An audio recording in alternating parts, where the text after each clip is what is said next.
Hi guys, it's been a while.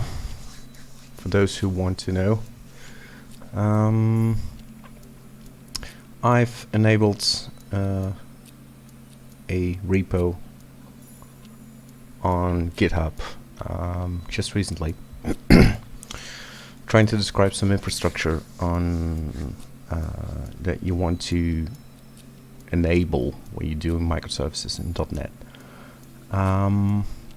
It's just a test project actually. I'm just seeing how much infrastructure you would need to enable to get all those fancy things that you see, like graphs, etc., and monitoring and logging, etc., etc. The idea is that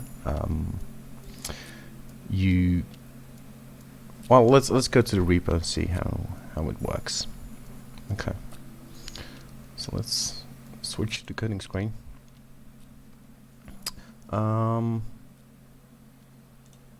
This is the repo I enabled. So what's it trying to do? It's basically trying to get a couple of .NET Core services running, set them up with Docker Compose so you can run them locally all together, and expose those services through an API gateway. I use Oslot for that one, and then have those services register themselves with Consul, HashiCorp's Consul, so that every other service can call Consul and say, hey, which services do you have running in this little network? And those services themselves also enable app metrics, so they expose some metrics about themselves that then get gathered by Prometheus, and we can show them in Grafana. Right. Those are all different services that are maybe not enabled by default, of course. And what you want to do, well, let's show what it does, right? Okay. So basically, if we look at the source, we got two little services here called deliveries and ordering, which do, well, basically not much. They give a response to a GET request in a certain way. So those would be your own service, your own domain services that you would like to enable. So I've got two that don't even talk to each other at the moment, and I expose them through a gateway. So let's have a look at what those look like, right? First, let's have a look. Hey, Coder, how you doing?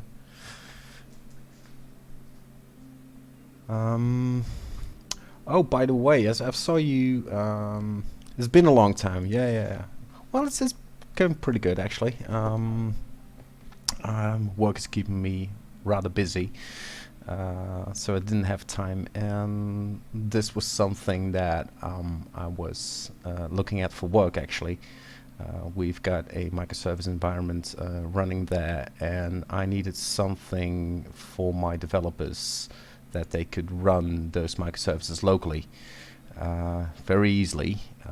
We'd expose those microservices with Docker containers and Lambda functions on AWS. So, and yeah, well, I'm looking for something so they can run locally and have all the same functionality that AWS offers, and so they can debug their environment. That's basically it.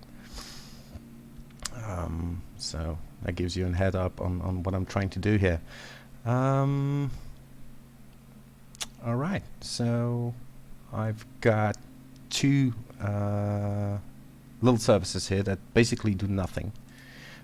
Or almost nothing. I've got a delivery service and an ordering service, right? Both written in .NET. And what does it do? Well, let's start with the beginning. Should we do this one already? No, not yet. Let's go to the controller, see what it does, right? Maybe I should build this. That might be nice. Make sure that it builds. And for some reason it's all in red, but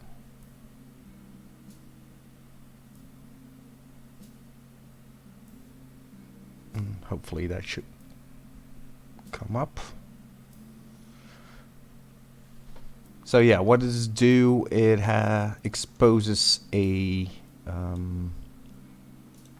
deliveries API, which gets the data from a repository, which is basically just doing some random deliveries, etc., etc. I want to just have something that reports something back, and it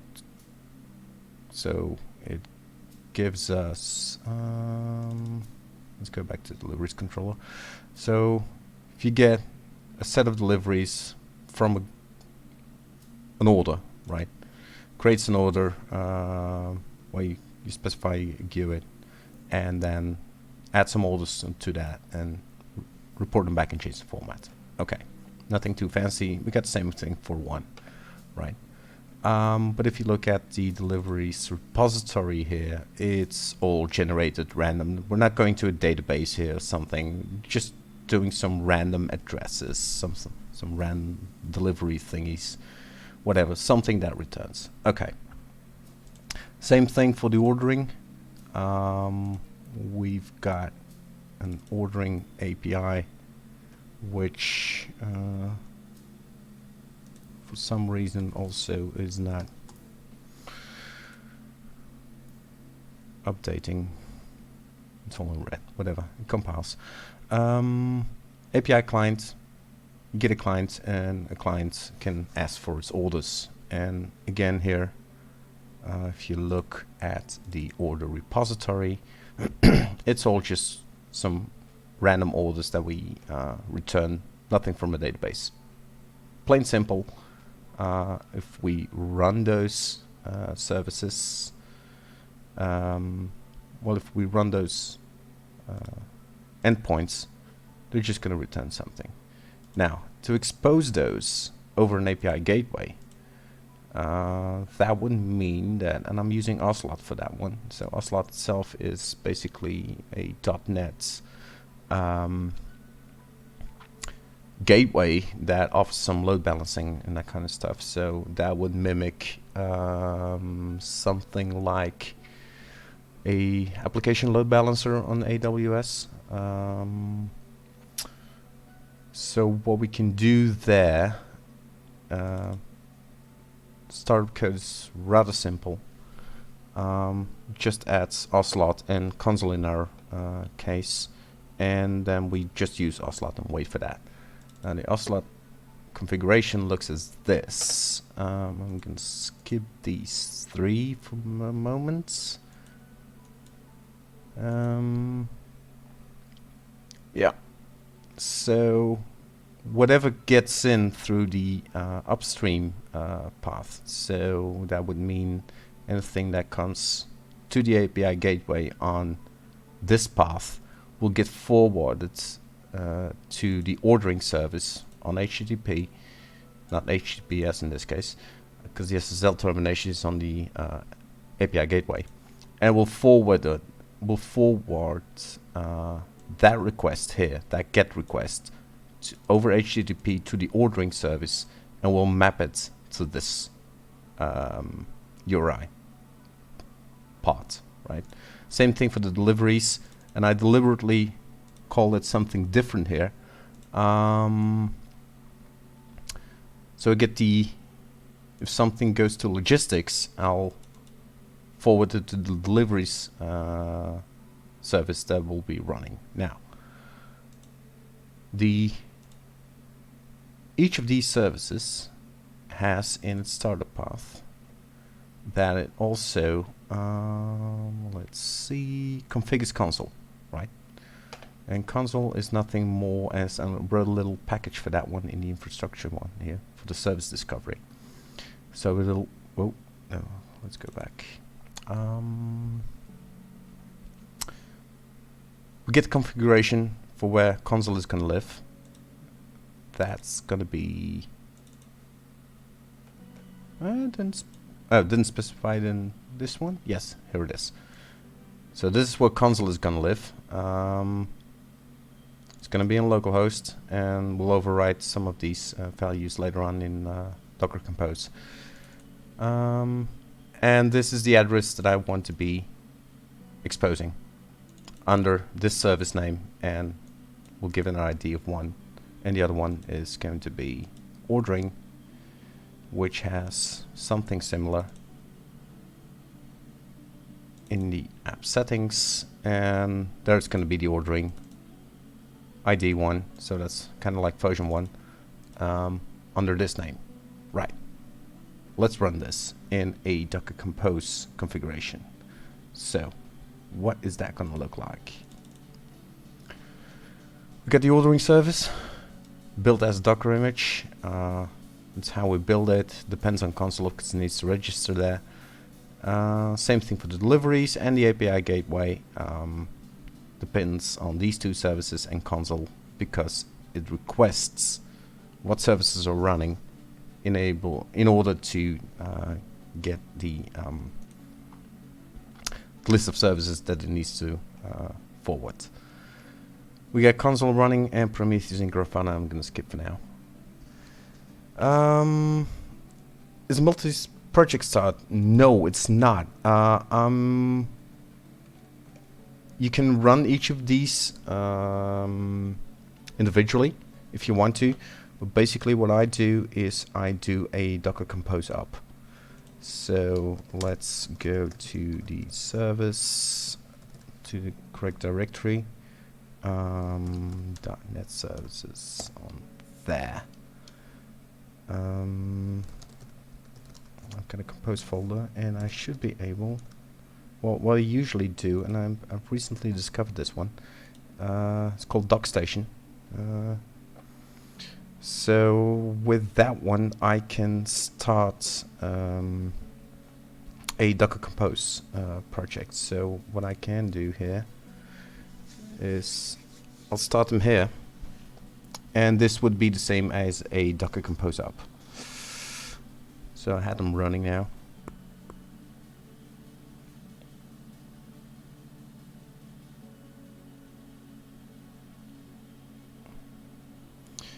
And it should be running because I just recently got them up, but I think the build of Microsoft's in Visual Studio and the one built here in Docker Compose, they're clashing a bit, I think.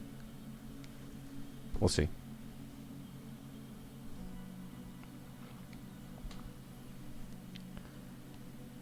So I got all these services running up and running. I got 4 infrastructure ones, and just those 2 services extra. So what I can do now, if all goes well, I should be able to call this one. And I had a 200 OK, if you can see here earlier.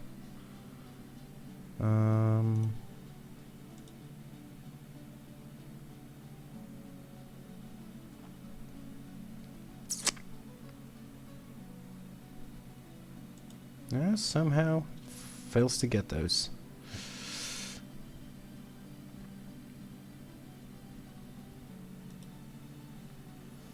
Well, I got the 200 OK here. Took a bit longer than I wanted to. Now, there we go. These are reasonable times. So these are getting those random order thingies. And I've got the same request on the same URI, because they're going through the API gateway, from the other service on logistics, right? Now that's all clever and dandy, but as I mentioned before in the Ocelot configuration, I skipped the configuration of that one. So in the Ocelot one, I also exposed the metrics in plain text format and an env, something that comes with that metrics. Oh, thank you for for following Rizari. Welcome to the stream.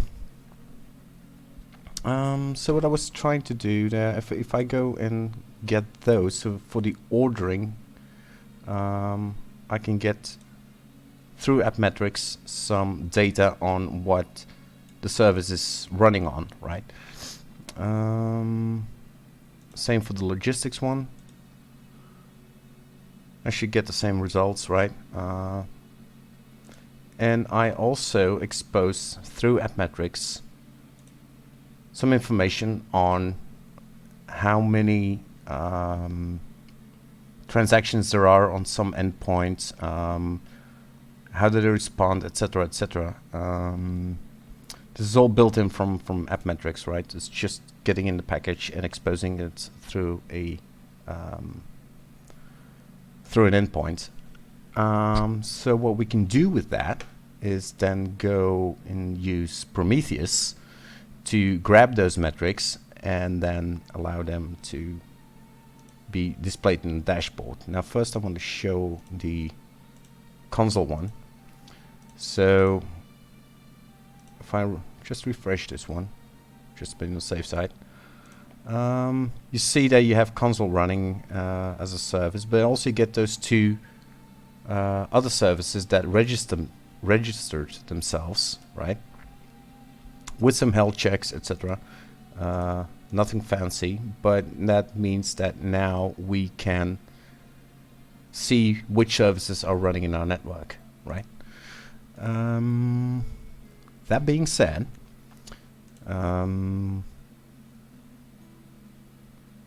let's go to Prometheus now, and in Prometheus that means we can get some metrics on how many transactions there were. So here we see there were 6 transactions on the ordering one and just 1 on the deliveries.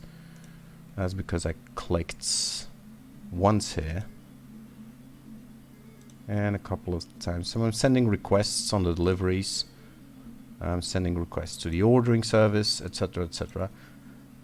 And now that Prometheus is being filled with that data, getting those metrics on and on and on, we can now go to Grafana and starting to display those, right? So these are the deliveries ones, and we should be seeing requests coming in if, let me put this one on the sides, all right, and get the Grafana on that, on the other one. I'm doing deliveries. Okay, let's do deliveries.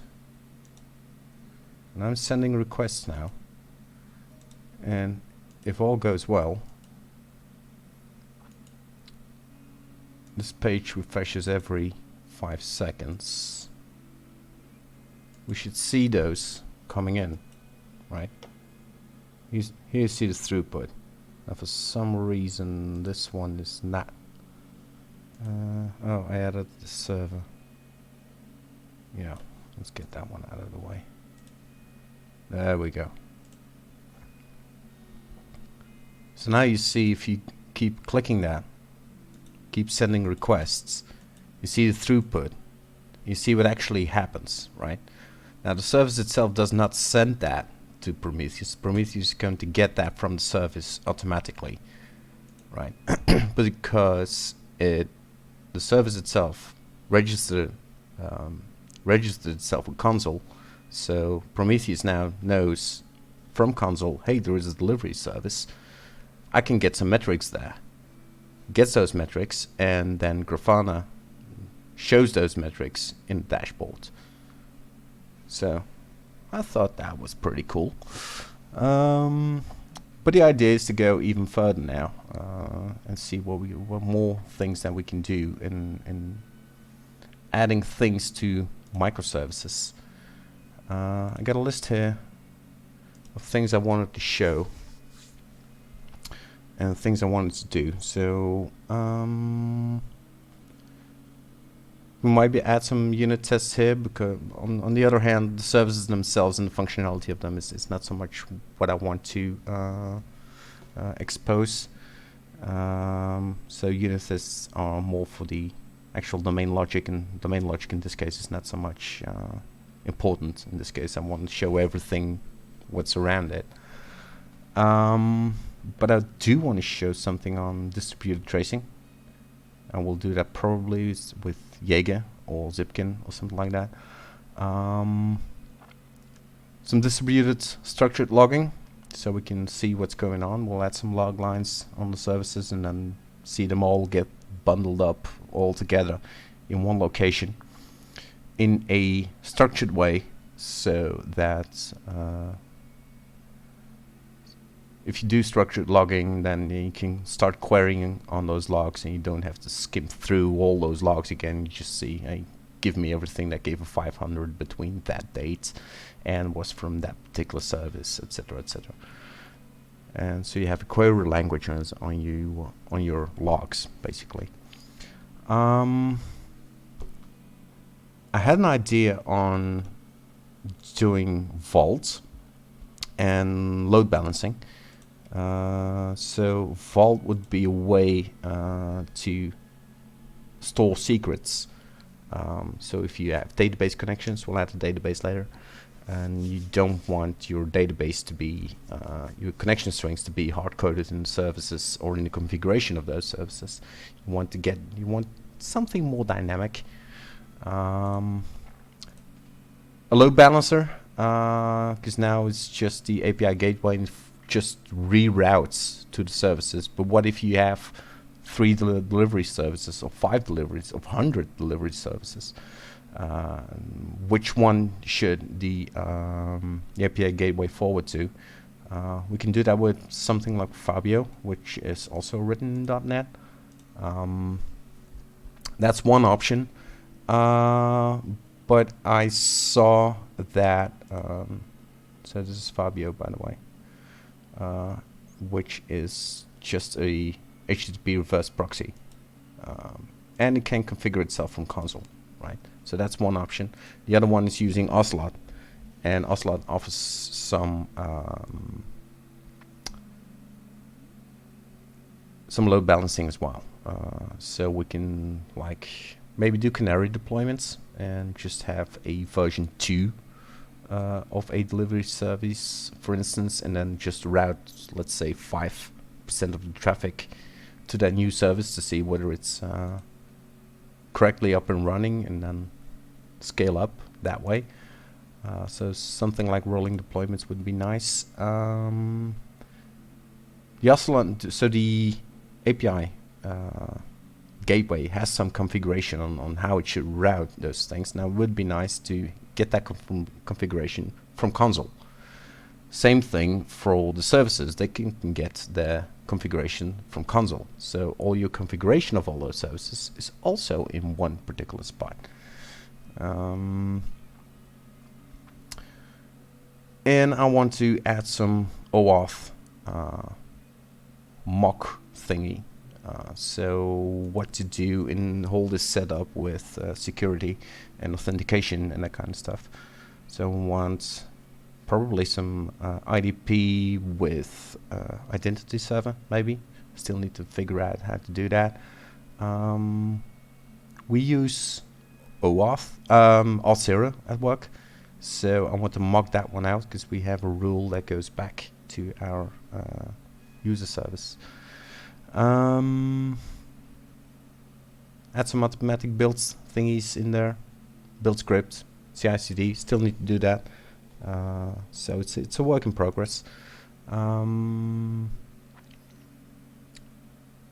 Then what is also still missing is how are you going to do, for instance, something like how are you going to do something like Azure Blob Storage, or for instance S3, or what with sending emails or that kind of stuff, all those little services that you use in your own domain services. How do you mock them out and run them locally just to know that everything works and that kind of stuff? So we're going to be adding all different kinds of things around the whole business capabilities that we have. So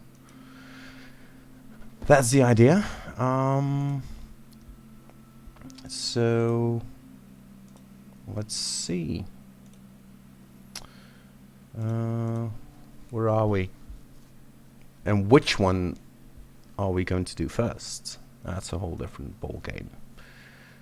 So, I just recently opened up the repo, so if you have anything that you want to be adding to these,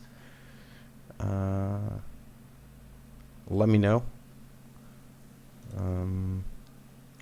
Just found an issue on GitHub here. It's under .NET microservices and everything, infrastructure around them. Let's see which one to pick. I think first thing we want to do, now that I've made it available locally, is have some build script in there. Or any preference? Ancient Coder? Oh, by the way, I should make you a mod.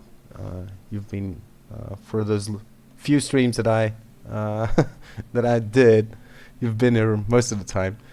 Oh, you don't want to? Okay, that's good.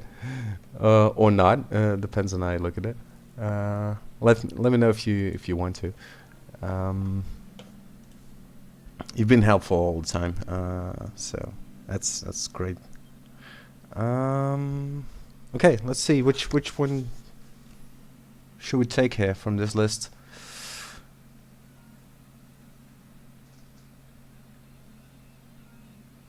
I was answering the question about preference. Okay.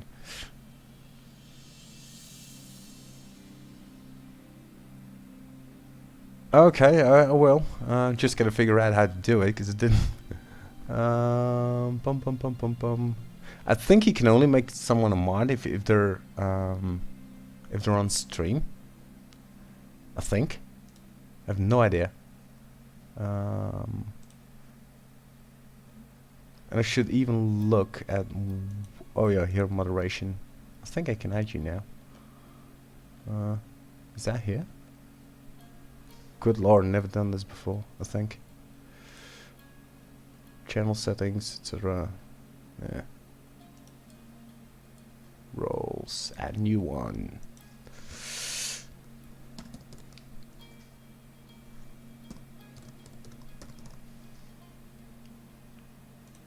Yeah, there you go. Safe. Should be a mod now.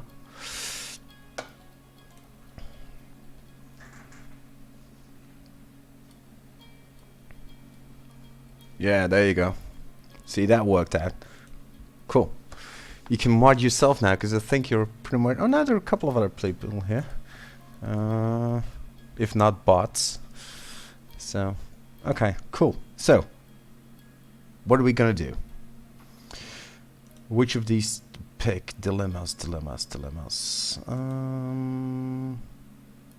Let's start with at least a build script so we can have something to run it against. And then the question... yeah, probably some people are lurking. Definitely. And I do need to keep attention to chat, because if there are not a lot of people in there, and they're not real chatty, then you tend to forget to look at it. So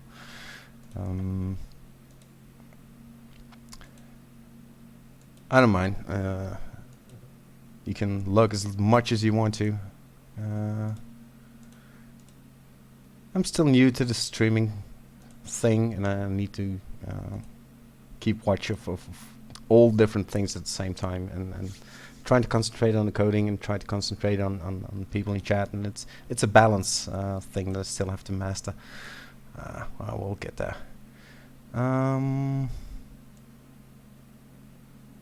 Let's start with a build script and cake, and then we can see whether we can deploy it somewhere on the CI/CD pipeline. I have no idea where yet. We're gonna do Azure, GitLab. GitLab might be an option. They're free, right? So for open source projects, so that'd be a good one. And we don't need Windows in this case. We might, but I need to post some for its self-promo Discord channel.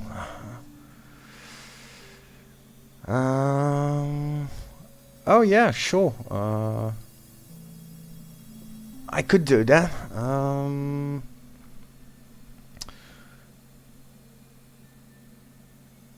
That might indeed be an idea.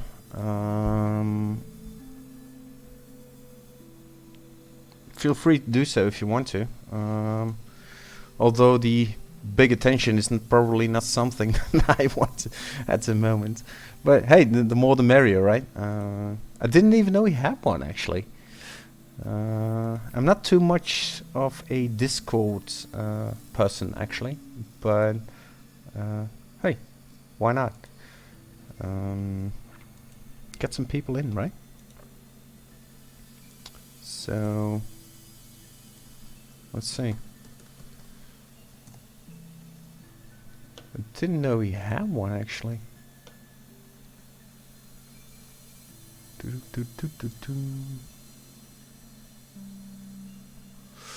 Let's see. Okay, close that one.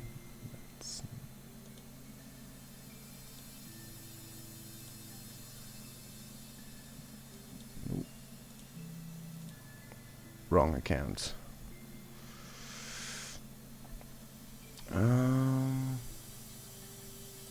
So he's C# Fritz's one. On which channel did you say that was going to be?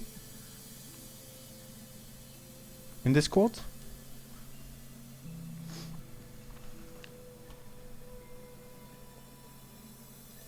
Was that share your projects? Is that the one?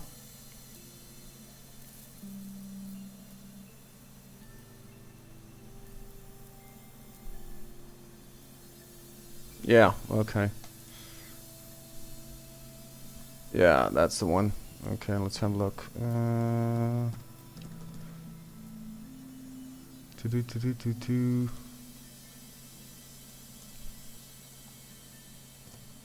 Get the Twitch URL.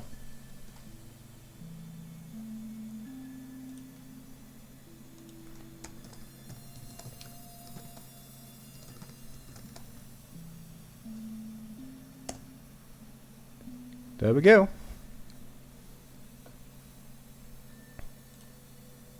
It's in there for those watching Discord.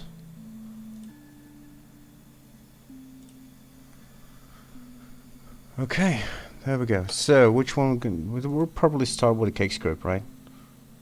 That's usually how I do my build scripts. So let's start with that one. That's best in the root of the project. I'm still in the wrong branch.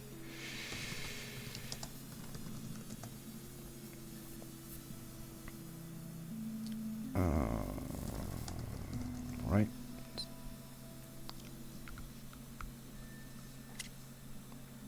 Okay.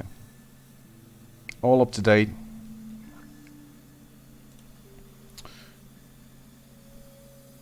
Refresh that one. I do think that this one... Should I do a fetch? Probably.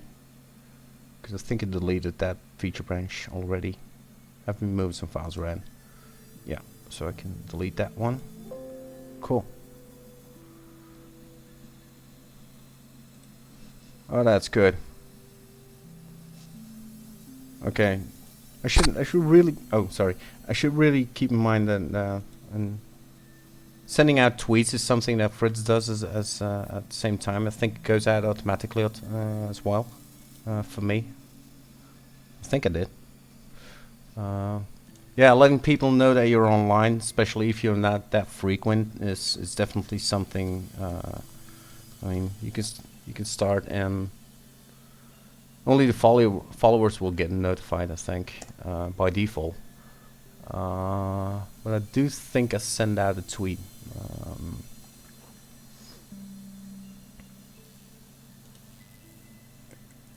I think I did. Well, it should have done that automatically, basically. Yeah, I just went live. It's been tweeted. Okay. Cool. So let's get started here. Let's do that one here. Yeah, indeed, Europe has gone to bed, except for the crazy ones like myself.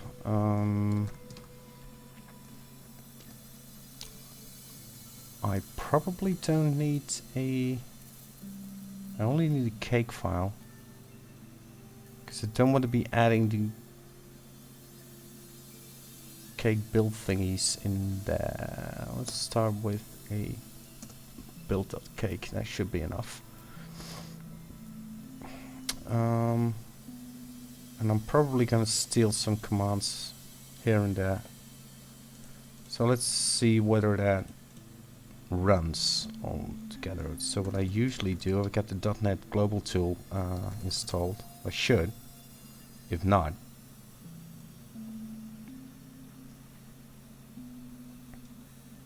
oh boy. Oh yeah, first time that I ran the 3.0 thing. Also nice to know. Is that gonna change the global tooling? No, it did not. Okay. So we get that one running. Cool. Night owls, indeed. So what I'm gonna do is probably steal some cake file from another project.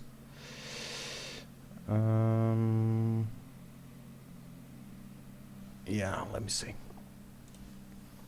If I can find a cake file that does some .NET compilation. I know some. Did I have already on GitHub something like that? I probably did.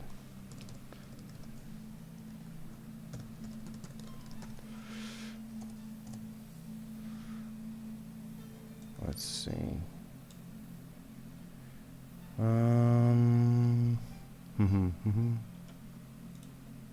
Is that in one of my repos? Somewhere. Don't think I added it to that one.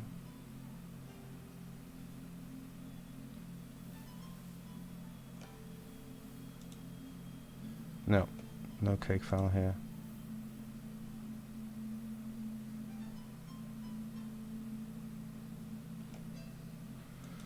And that's a private one.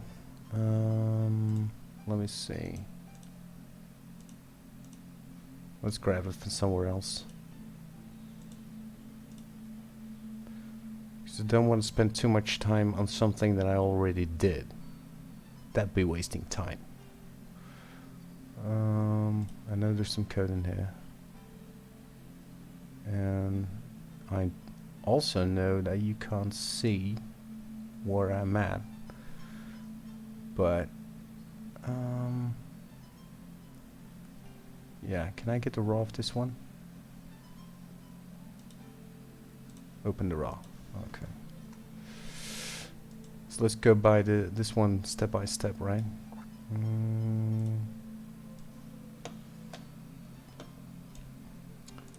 Grab that one, and then still keep looks on chat. Okay, cool. So let's do some.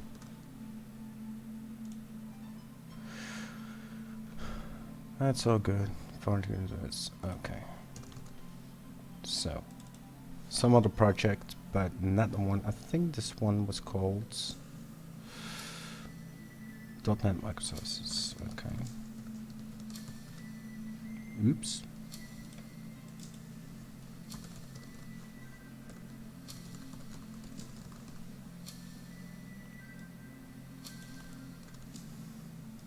And the publish projects. Well, there are multiple actually in this case. No, I just want to. I don't want to publish the .NET projects actually. And we gotta think about this one actually, because I want to be publishing. No, let's just see builds, right? Okay, let's go for that one. Let's add a build task.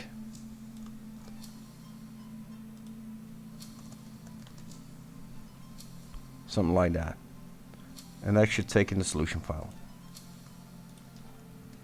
Okay.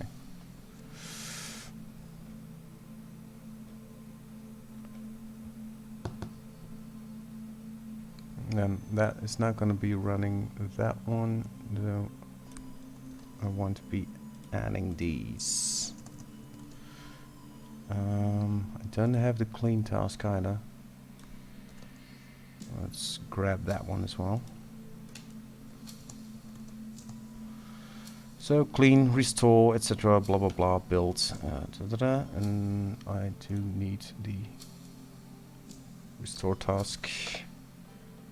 So, oh wait a minute, that's built twice. I want to restore one and I want to clean one.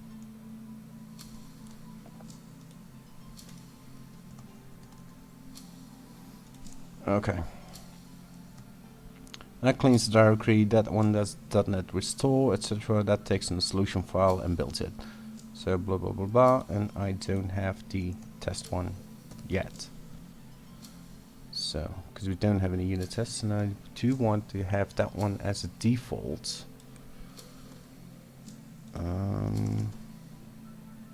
So take that one out, and I don't have the publish one yet. So, okay. What does that give us?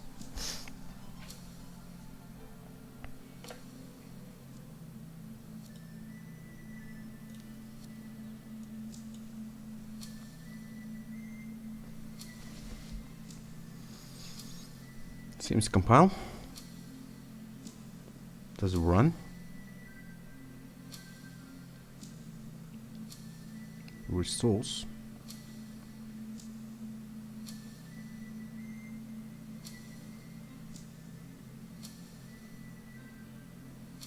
Yeah, so I got the metrics package, I got the service discovery package, and they all compile and all those services. So now at least we know that the C# code is all compiling.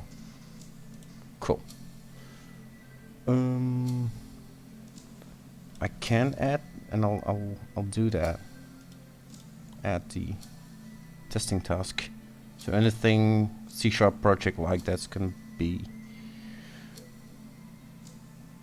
ending with this name is going to be something that runs as a unit test thingy, and we'll probably want to add some, at least a project in there, so we can do some basic unit test thingies, because it's not going to find anything now. Yeah, okay. Maybe you should call it. That helps.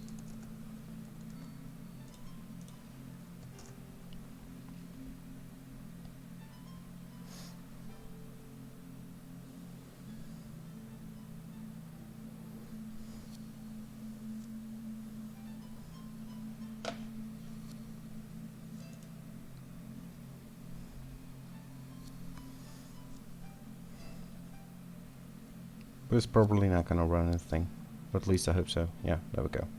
Okay. Cool. So the only thing we're missing now is a publish task. Now, question is, do I want to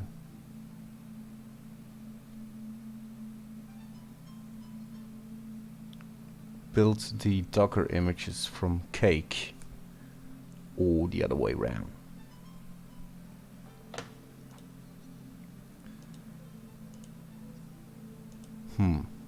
That's a good question. Are we going to add a task to build those Docker images? Let's see. Is there in Cake something like a Docker Compose build?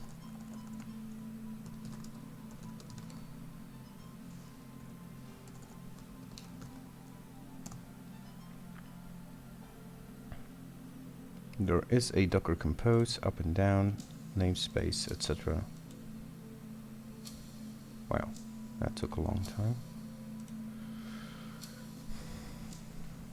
And if it is it compatible with? It's got build settings, that's good.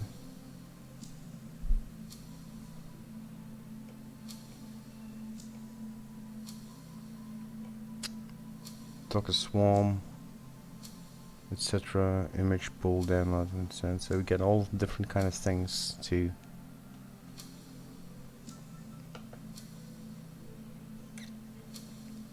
and it probably is an alias for that.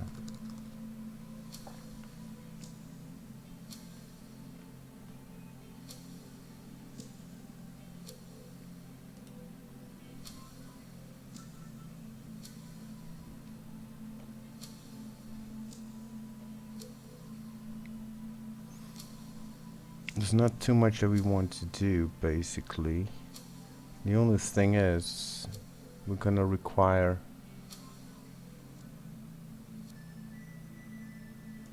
Okay, let's have a look at the GitHub repo. Never done this one before. Okay, oh boy. And then it's probably not even compatible with what we want to do here. So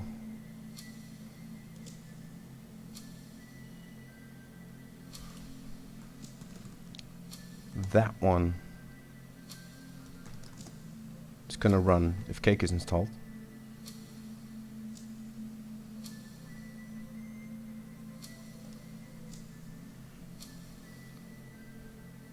And the other one is Docker Compose builds, which is also going to compile.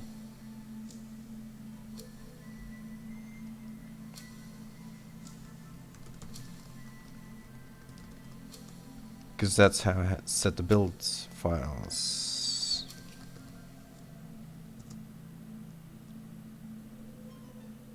If you're in the correct directory.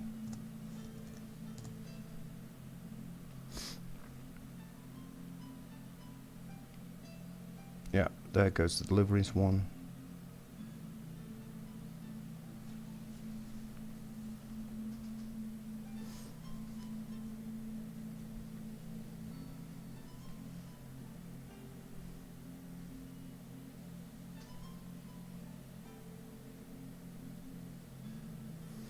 So the question is, should we still use Cake to do the build process as a separate one? Because the Docker build ones are... I think it's safer to have the Docker build ones.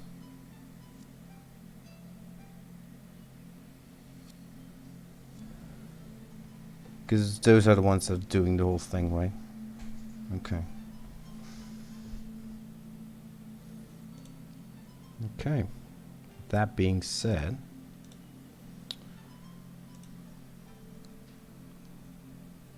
we probably want a Docker build thingy on... Let's start with GitLab.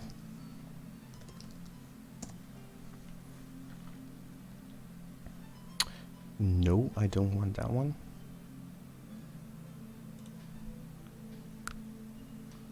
Oh boy.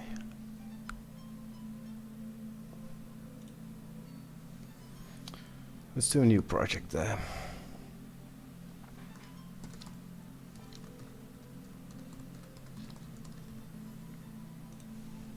Okay. I want that.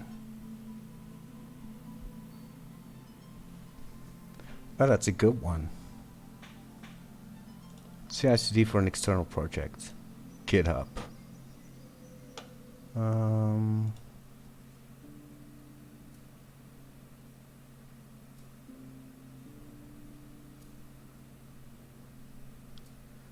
So we're only doing the CI/CD on GitLab and nothing more.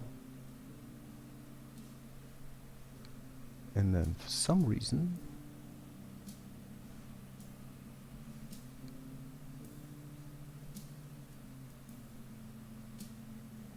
I think it did.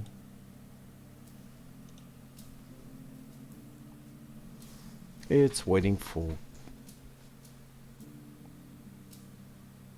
something to load my repositories.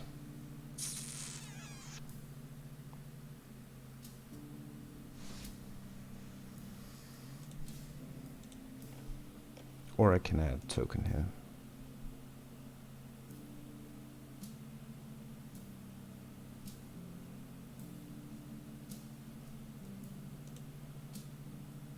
Yeah, thought so as well.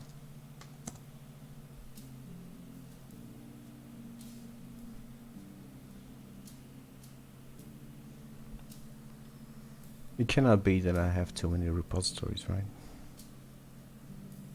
That'd be overkill. Oh, by the way, I should bring down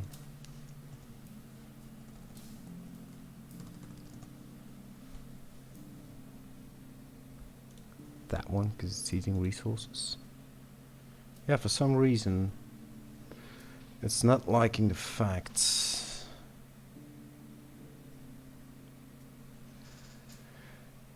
Yeah, it is unlimited. Both on yeah, for some reason it's awful slow. I want CI/CD connected to repos, and I want to select that one.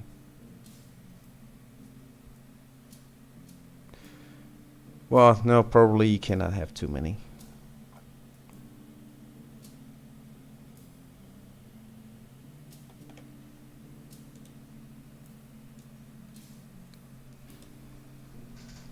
Let's generate a new token with repo access.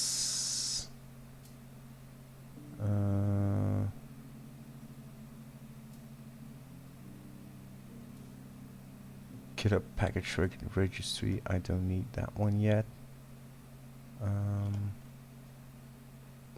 Where do I select it?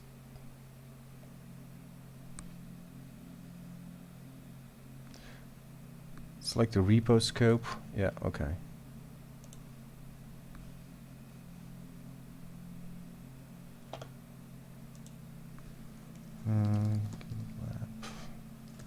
And I want to do that off screen, of course.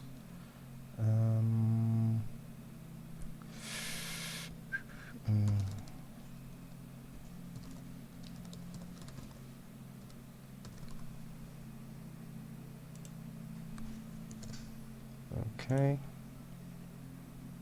That one. Copy that. Because this one's taking too long.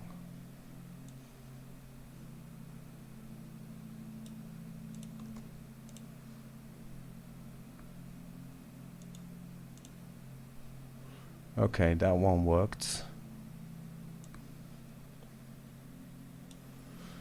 And the one that I want to be using is that one.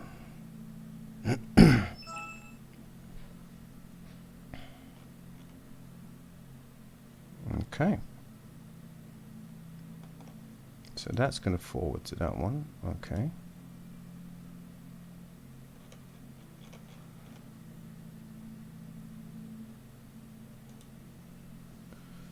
And the question is, okay, cool. So that one is running here. The downside is it doesn't have a pipeline. So what it'll need is a .gitlab CI file. And we'll do something plain easy.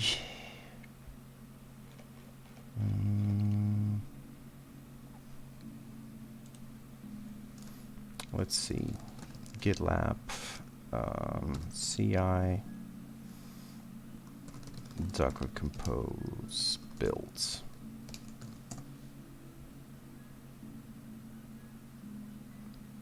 Okay.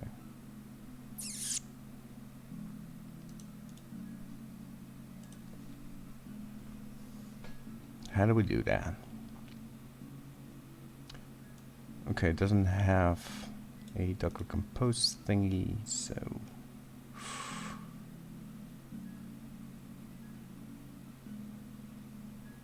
and they're installing Docker Compose with pip, which is Python.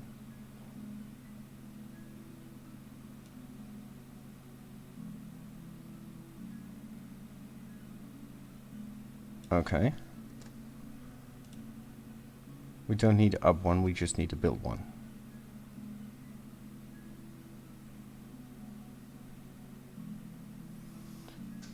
And we can switch to any Docker Compose thingy. Entry point is that one, source is that one, that's cool. Boom, boom, boom, boom. Down, and then, but we only need that one, so. Okay.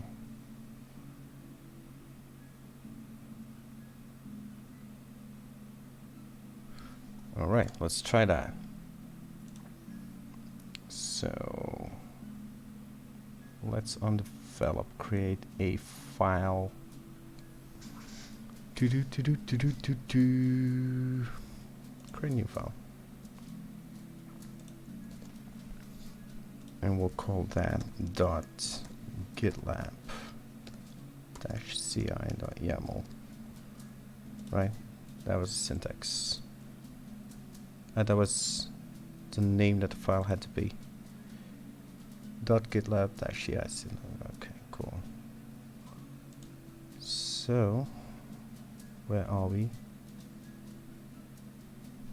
New file, here. Yeah, looks good.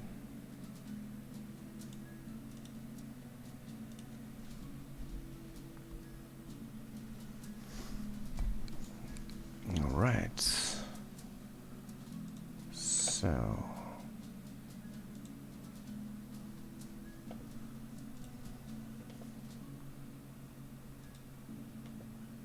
let's run a pipeline on develop, no parameters. That's it. Oh, it didn't.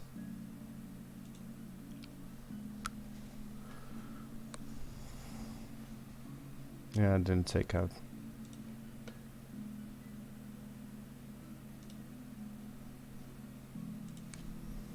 These two.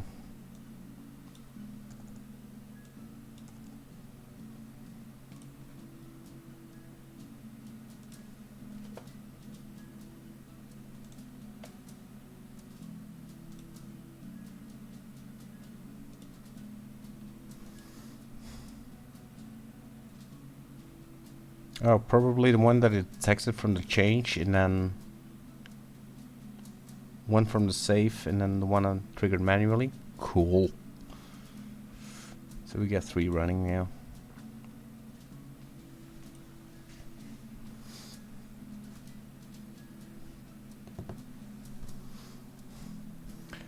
GitLab is not the fastest one to do this. We could have used Azure, but everybody's using Azure these days. And to be honest, I don't have an account on Azure at the moment. Well, actually, I don't have one. I do have one on AWS, a personal one, because I don't want to be using the one from work. Why GitLab? Basically, because I don't want to have. First of all, it's free, right? It does Linux, which is what we need for this one, because we're building Docker images for Linux. And I don't want to be pulling out my credit card on stream to create an Azure account for this one. So that's basically it. I could have used AppFair. There's no particular reason why I chose this one, apart from the fact that it's free and I can build stuff, right? I mean, that's what it needs to do. I can use any CI/CD offering that I wanted. I don't think this is new to me as well, and I haven't seen any streamer do it with GitLab before. So yeah, we'll learn something I learn something new every day. Um, I've used GitLab before for a lot of my personal projects. I even have a GitLab server running locally. Yeah, everybody's on Azure DevOps these days. We could do that, but I would have to. I need an account, an Azure account on that one, and I do. You're in the free tier. You're limited to some stuff, and basically, whenever it's cheap and whenever it's free, I still prefer the free one over the cheap one. That doesn't mean that it's better, because sometimes, well, someone has to pay for it, right? But yeah, there's no particular choice behind it, and I'm meanwhile, while rambling around for that one, hey, that one failed. But did they all three fail? Because I expect 2 to fail. No, they all 3 failed. Okay, let's have a look. Build failed. What failed in that one? Connect to the Docker team. Ooh. Now, I expected that one to work.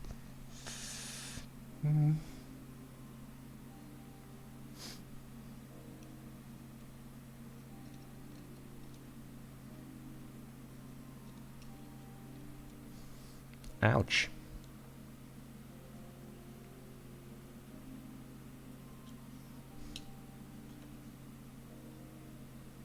Okay. That is the way you do Docker stuff. So it didn't even get to the build, it did the before one, because I didn't see the output of... I do see Docker version. Now...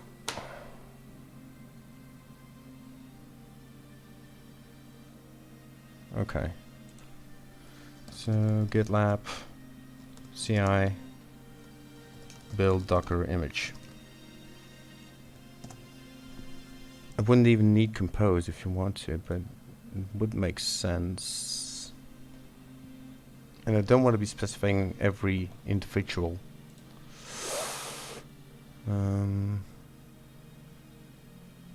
file. So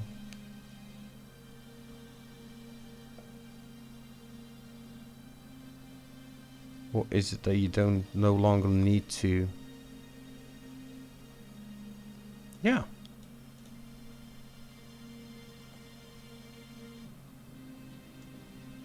So you do that one.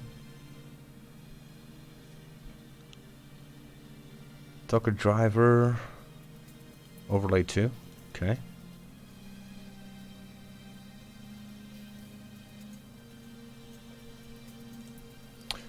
We missed something.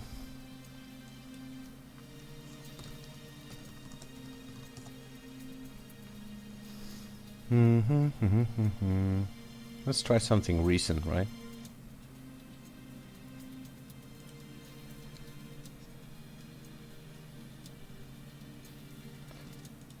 Let's do something recent in the last year.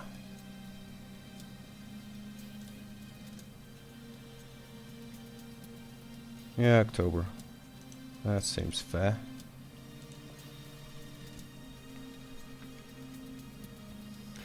Blah blah blah blah. Here we go.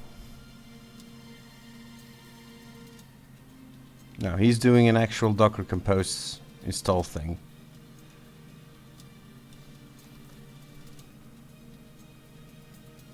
Instead of using the Docker Compose image.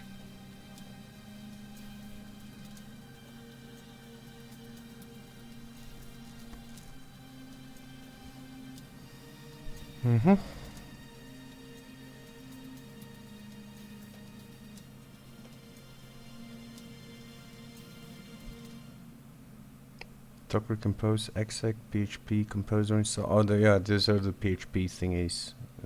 They have something called Composer as well. That's yeah, okay. Composer. So that's not what I want. I want that one.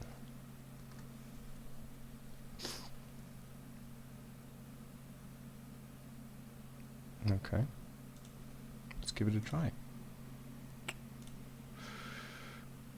So instead of using a Docker Compose image, oh, maybe no, yeah.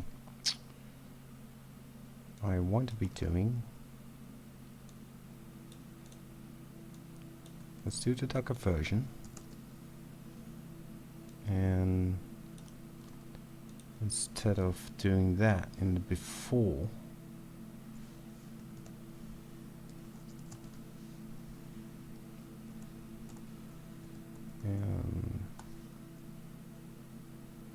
yeah.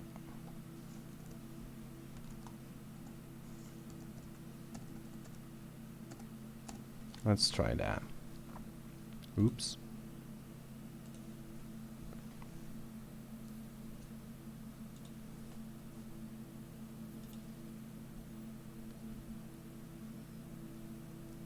It triggered automatically. That's cool. So no need to set that one up.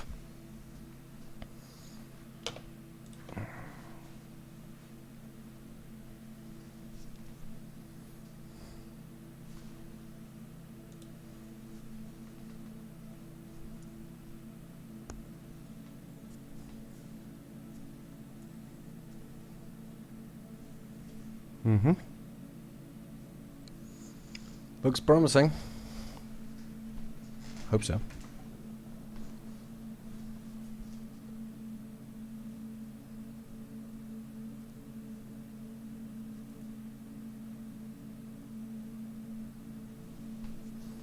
We could even do Docker Compose up and down, just to see whether that up and down command works and there's no error in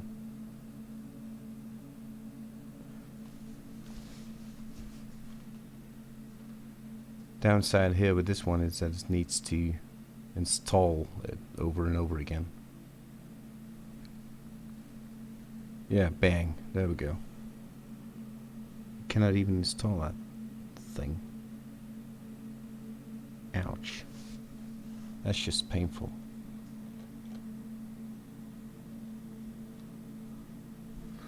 Oh, there's no GCC. Oh, come on. Why would I want to start compiling Docker Compose?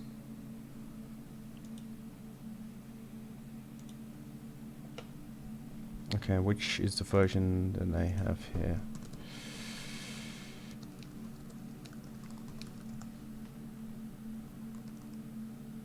One 24.1.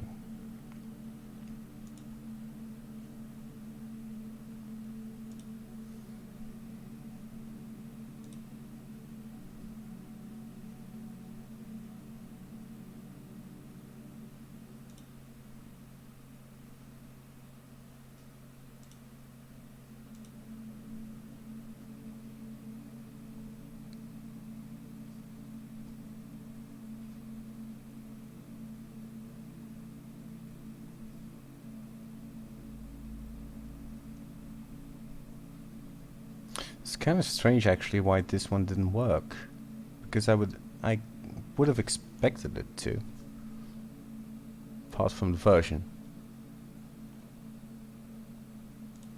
Okay. I should be doing this on a branch.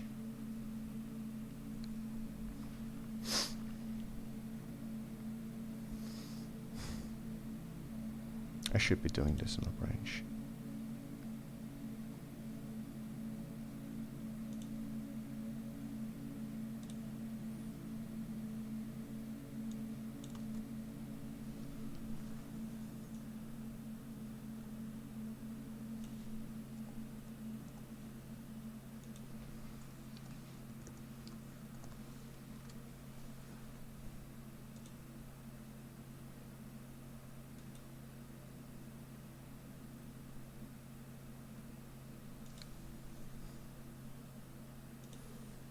If you have any idea what's going on, let me know.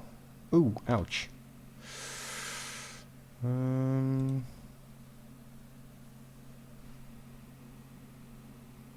Yeah, that kind of makes sense.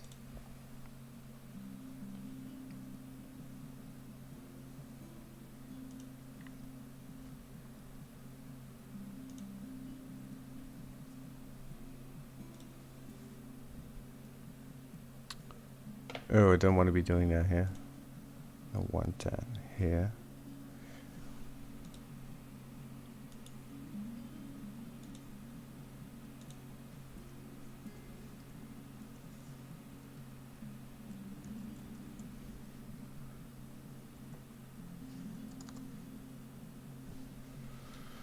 Spacing is important.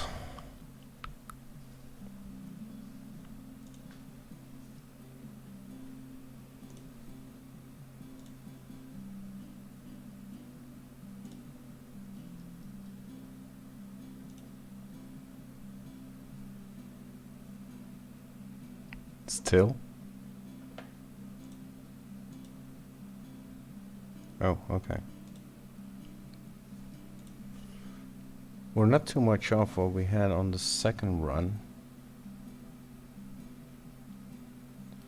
Maybe the entry point is no longer needed.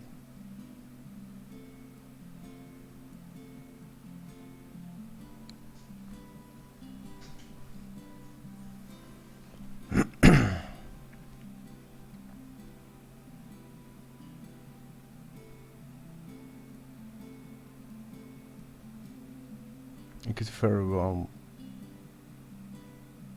be.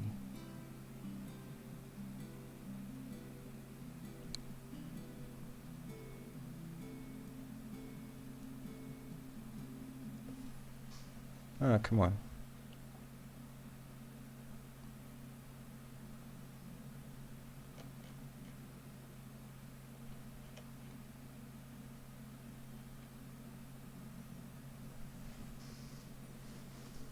Nope.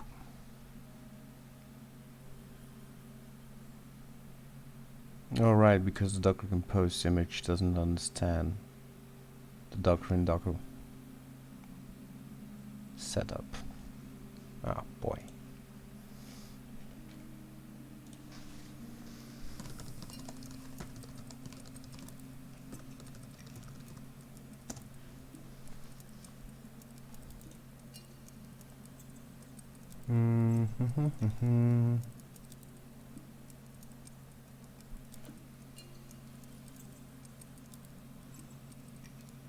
I should be able to. Docker Compose builds.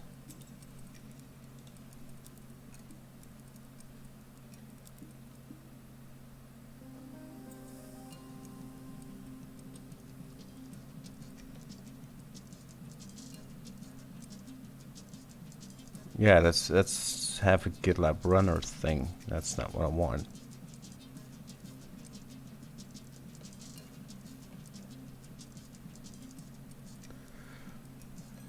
That's not what I want to do.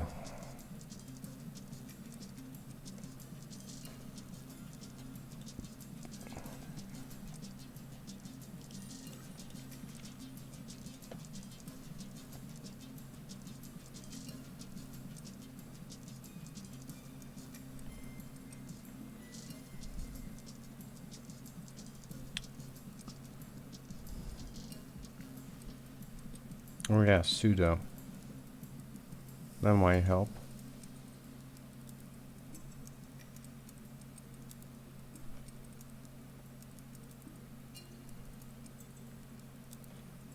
By the way, he's using Docker latest.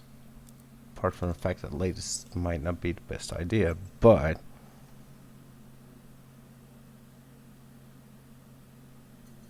apparently you can do Docker sudo hupple the pip whatever. Does Docker Compose then come with that image, or am I missing this?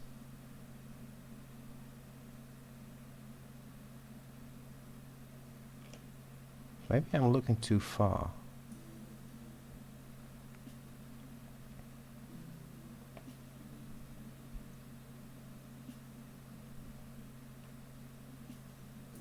Yeah. Documents, etc., etc. He's just using Docker latest.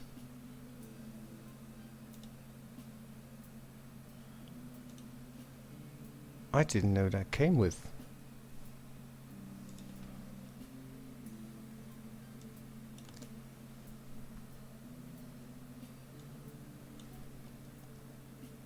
Is that just gonna work?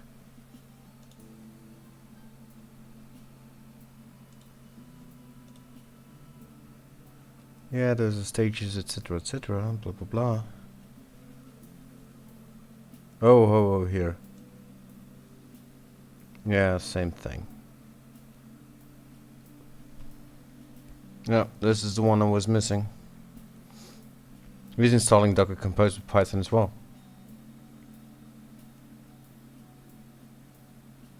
But he's doing a sudo. What did we do?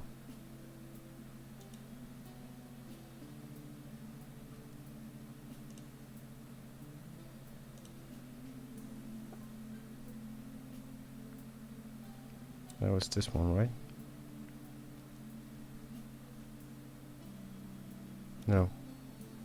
Oh, we didn't sudo it.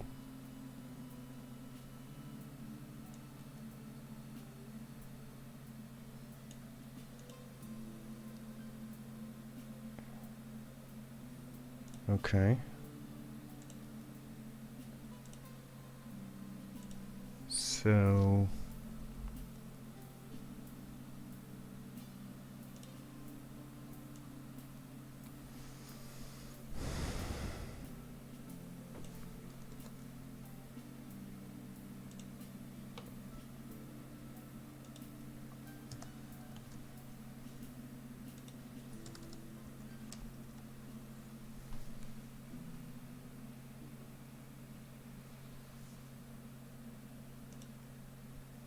I'm gonna give this one another go.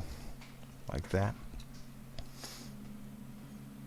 You see, it's 15 lines of code and still it's giving me a couple of minutes. It's not the amount of lines, it's the complexity of it.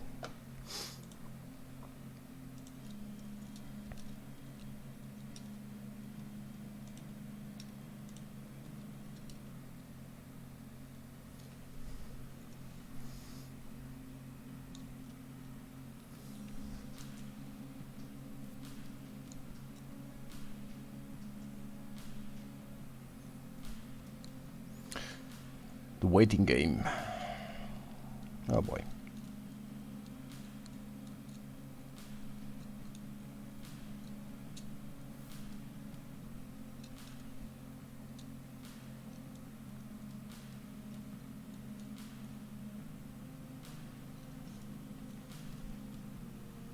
Oh, can't find sudo. Cool. Yeah, sure. And I think we tried the other one without the sudo, right?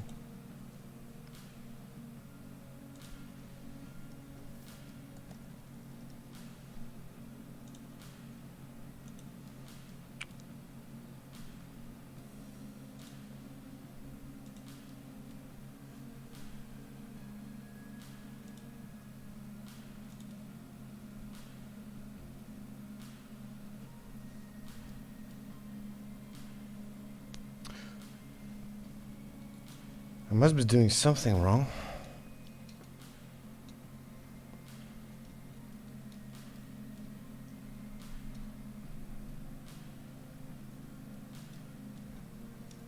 Because it doesn't work on shared runners, apparently. It'll probably work on... Because that's what I want to be using, right? I want those shared runners to do the job for me so that I don't have to run them myself.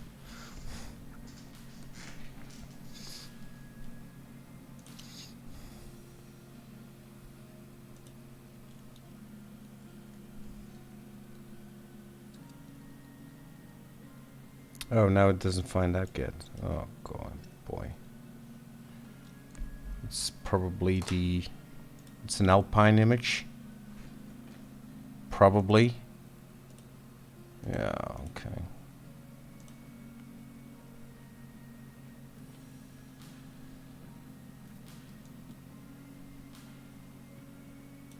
Yeah, there we go. It's an Alpine image. Barebone, blah blah blah, Python, etc. etc. Here's the solution. Because Docker Compose Python. Oh, by the way, I didn't know that. I didn't know that Docker Compose was Python. Right, whatever.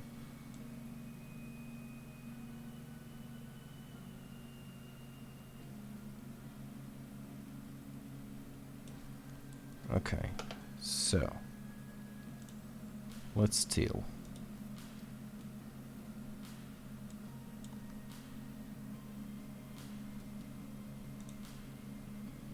No, not that one. Not that one, because I think where did I copy it from? Oh boy. Here.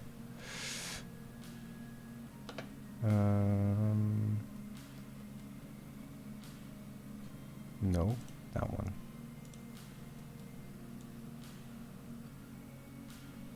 That is not so much different from what we did before, right?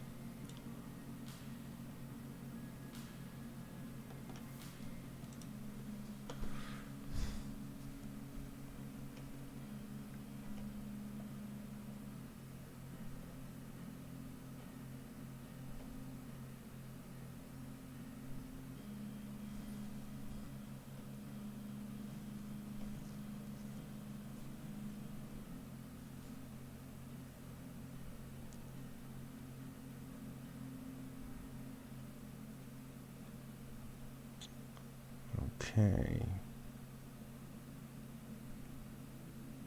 Wow.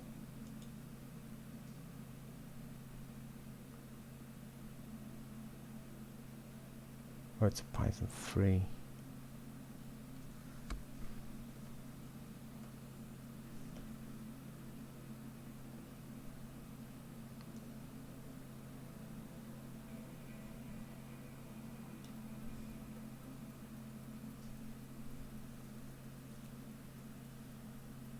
Pip install, no cache there, yeah, sure.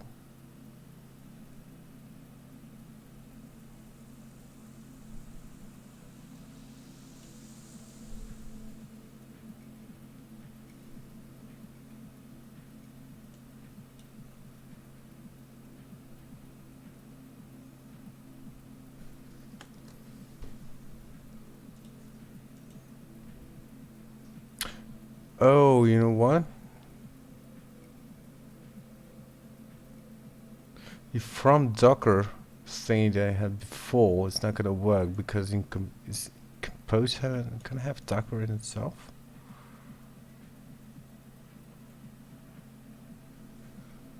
That's June 3. Yeah, and it's installing the whole CCC, GCC dev thing. So it's probably this is not enough. You probably need this whole shebang.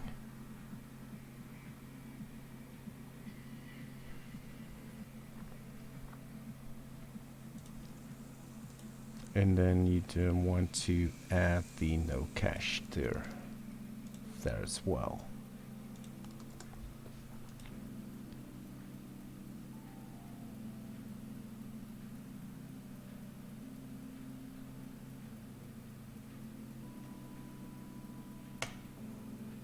Okay, there we go. Let's see. We'll get there eventually.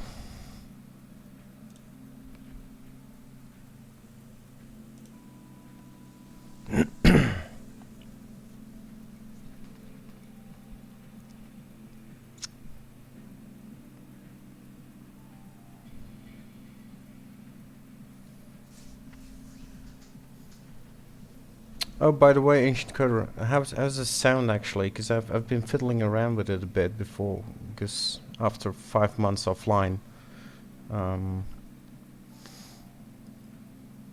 How's the balance with the music? Is it okay? Too loud?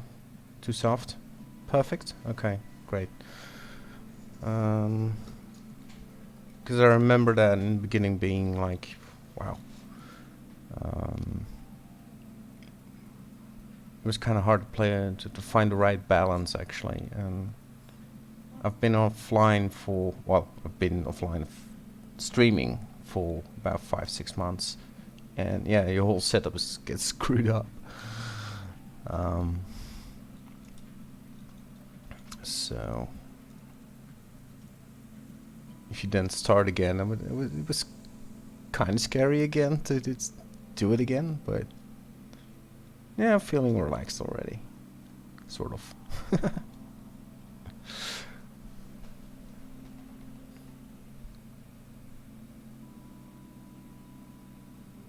Yeah, okay.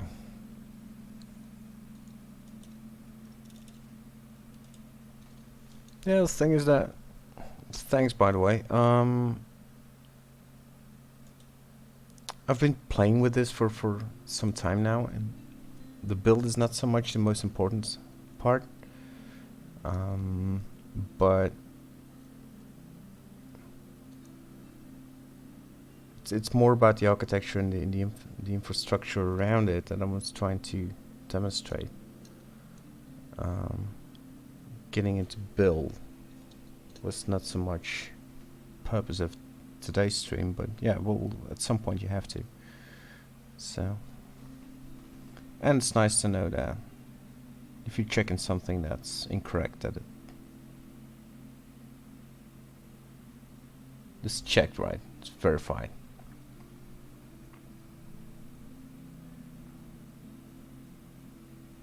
If it's gonna have to install everything over and over and over again,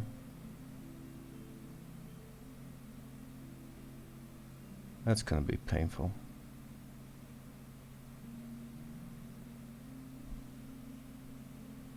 We don't want to be doing that.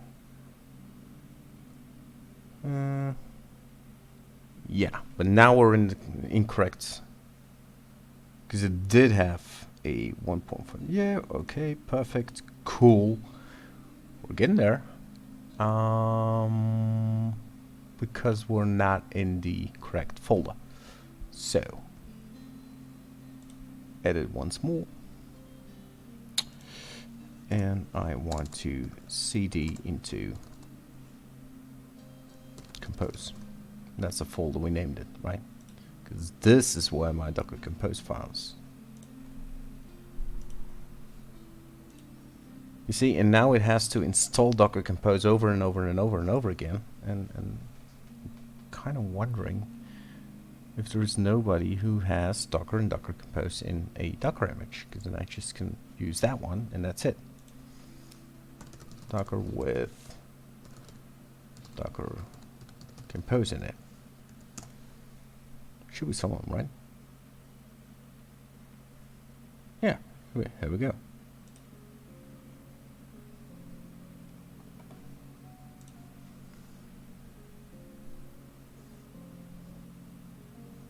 And that's a Docker image, 3 months old. Right.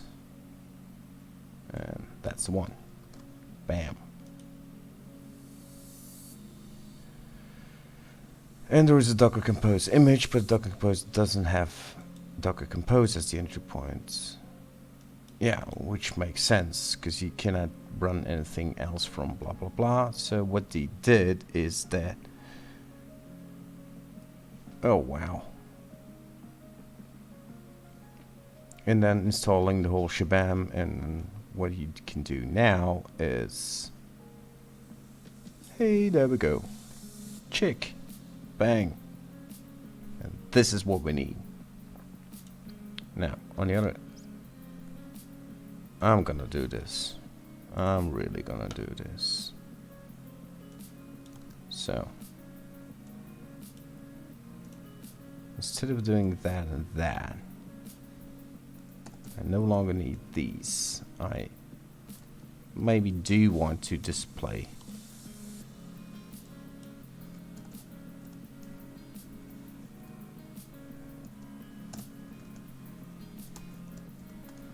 and I'm gonna move these two down.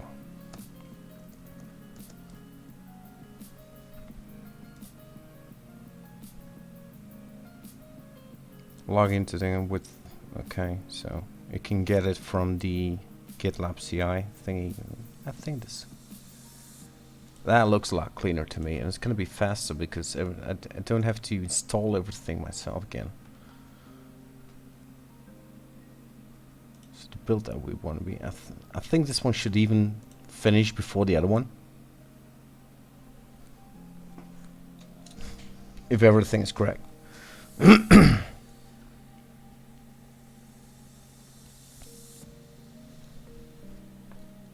Yeah, it finds an image, so that's cool.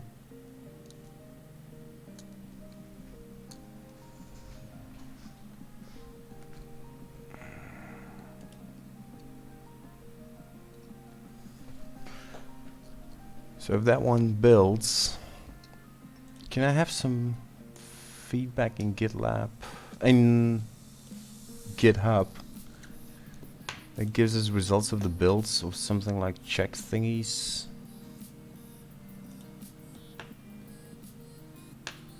Okay, so now it's pulling that one.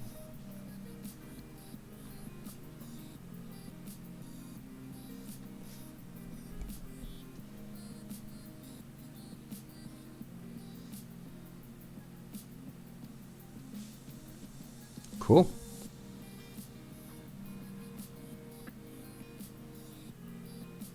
And we did something else because, yes, of course, those named volumes are not going to exist. Because my whole Docker Compose is built on the fact that I ran it on Windows, and those don't exist. That's a named volume. Okay, I'm gonna start a branch for this one because it's gonna get ugly. I should have done that before.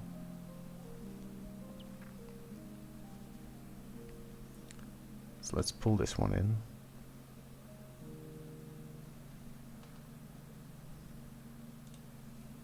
I'm gonna branch off and say, because this is going to be issue how much?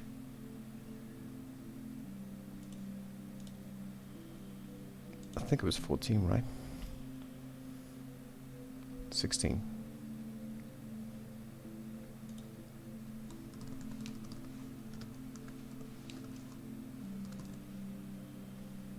Where am I typing?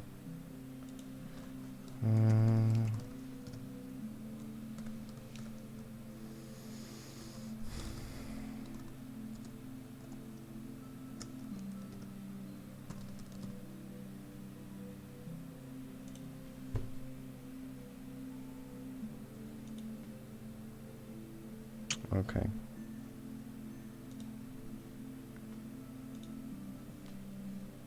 Let's do add cake file, but I would need, yeah, I'm gonna change this one here. So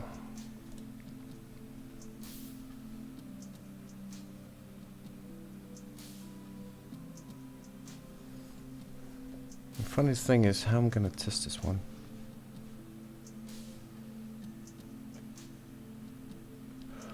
Oh, by the way,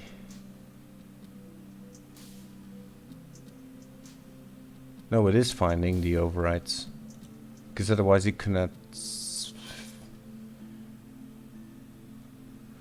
The problem is, oh, user profile is not known.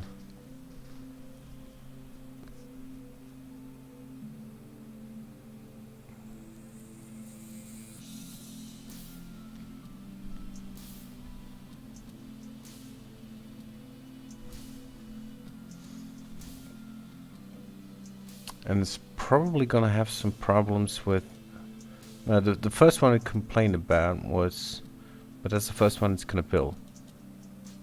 And it complained about this volume. And it says this doesn't exist. That means that this one is empty.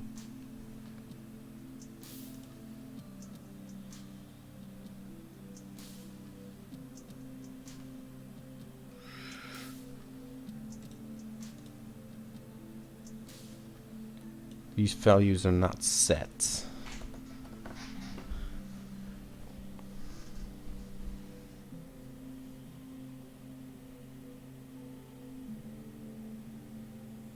Okay. Let's start with forward slashes here. And on Windows, this one's set, and that one is set. But on Linux, it doesn't know about those. So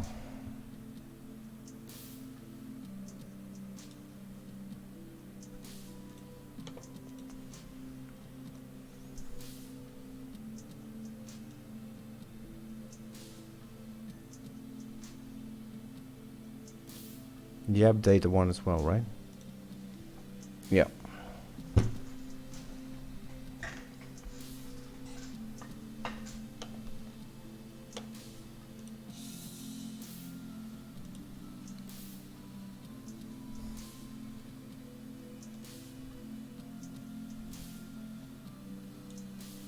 So this runs on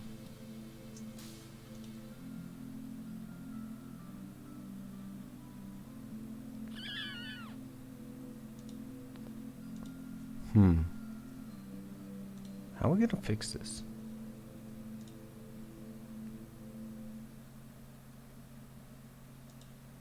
Because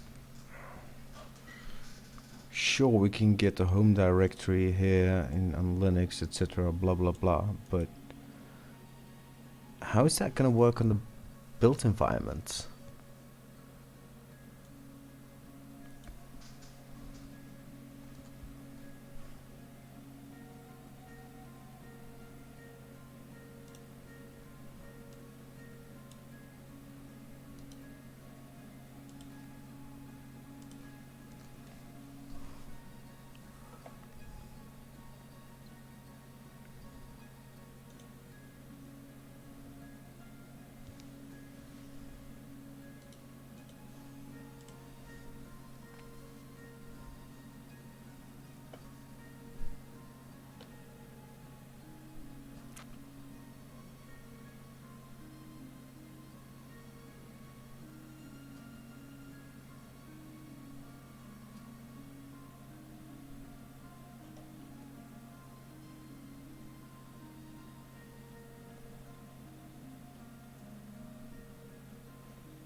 And I've used user profile, but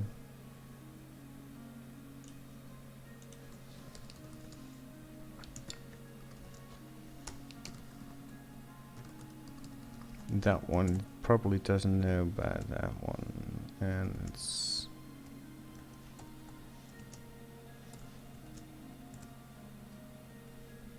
oh boy.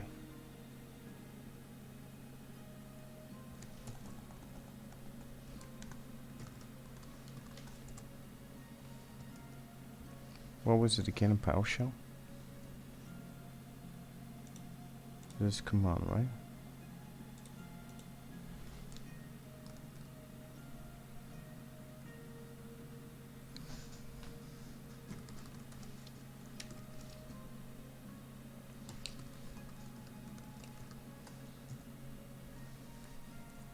Yeah.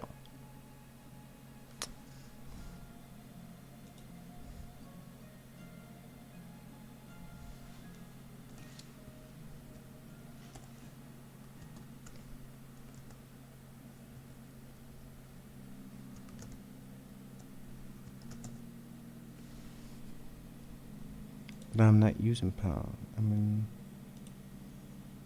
this is Bash.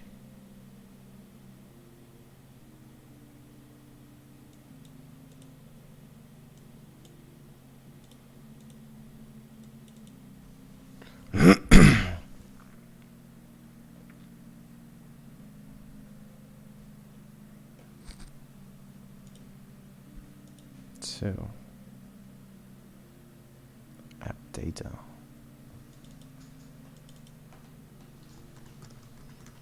It's gonna be what?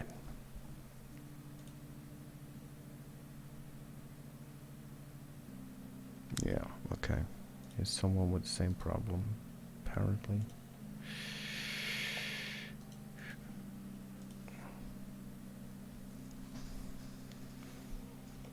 The reason I need those is because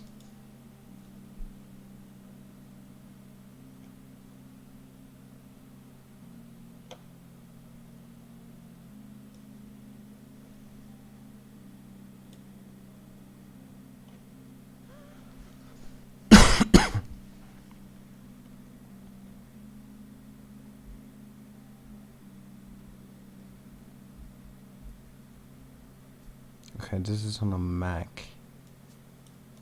This is pretty much what I do. Oh, whoa, whoa, wait a minute, wait a minute, wait a minute. Yeah. I need that one.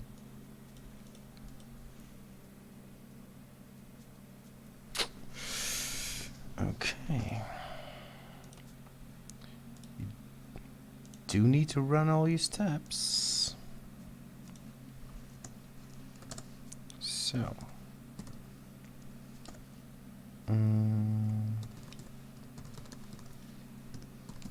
Oh, but then again, oh boy. But here I would need .NET and the full SDK and the whole shabam. Oh boy.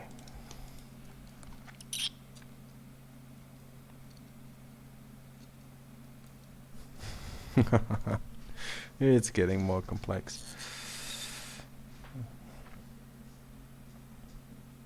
So you need Docker, you need Docker Compose, you need .NET SDK to generate certificates. Yeah.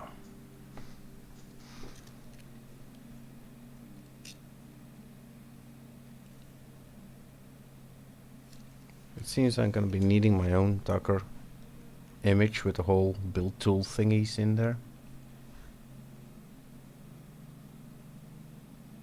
which is going to be a separate project.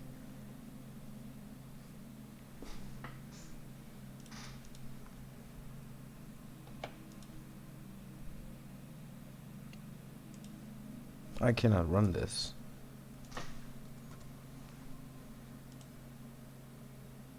Because it doesn't know what .NET is.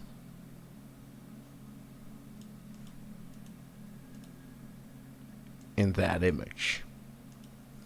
On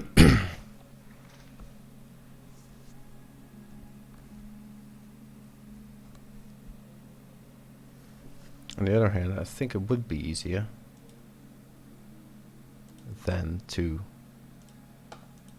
just see whether the Docker files built from the roots. Yeah. Instead of using the Docker Compose thing. So from step one, let's skip the build one through Docker Compose. Let's just build the Docker images from. Okay. So Docker build. What was it? -f. I forget. Docker build. Give it the context path and the file. So yeah.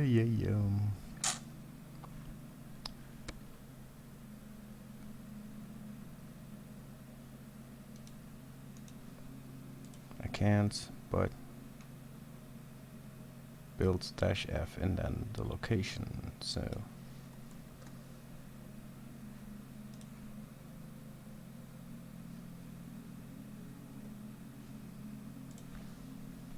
I didn't want to do that, but and this one is going to be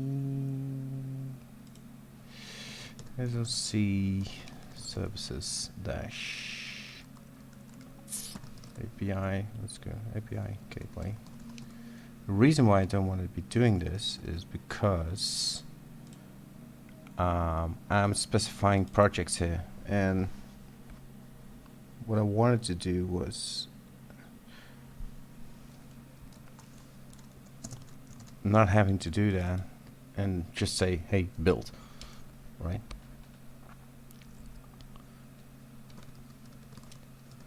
But if it works on the first one, then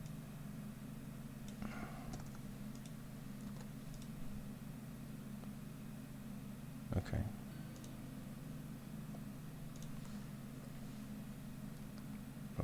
Boy. I'm not going to be doing that one. I'm just checking that one in. Because we're not doing anything with Docker Compose now.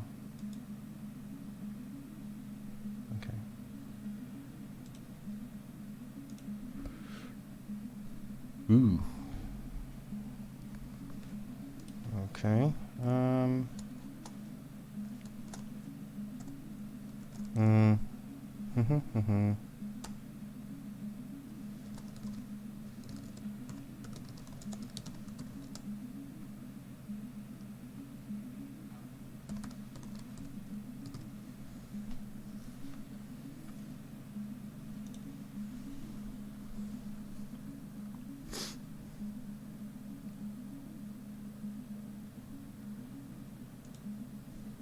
Now, hopefully.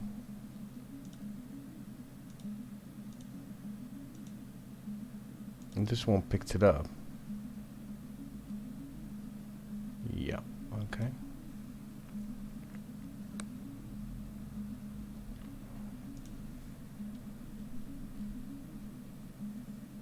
Nice.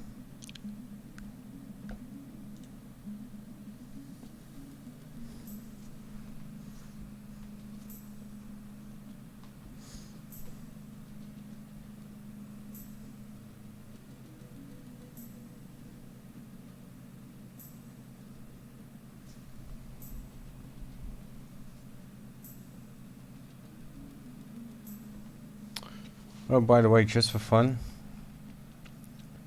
I ordered a Stream Deck. I want to be playing with that one. I'm gonna pick it up tomorrow. Kind of curious how that's gonna work out.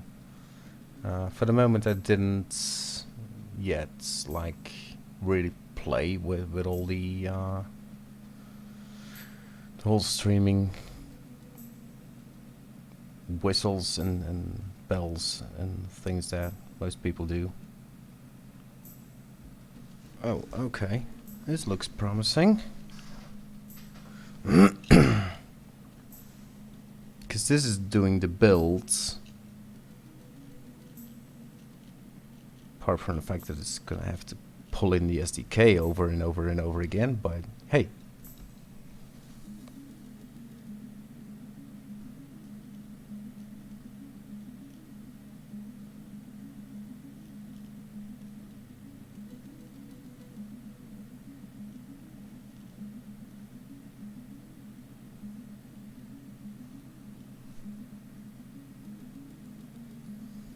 It would be nice to have a green check mark at the end of the...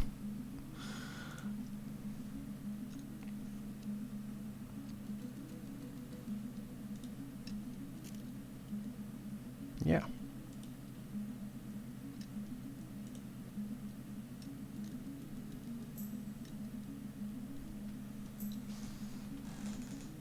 Doing .NET Restore.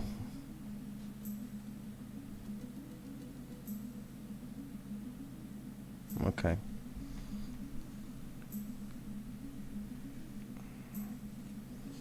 That is gonna build out 3 images. I mean, it did the first one. Now, the second and the third one are a bit trickier because they include those project references to the other ones, like Service Discovery and the Metrics one, but apparently it seems to find those and restore them. So that's cool. What we didn't get up and running was the Docker Compose part. Not so much because we didn't get the Docker Compose one in, but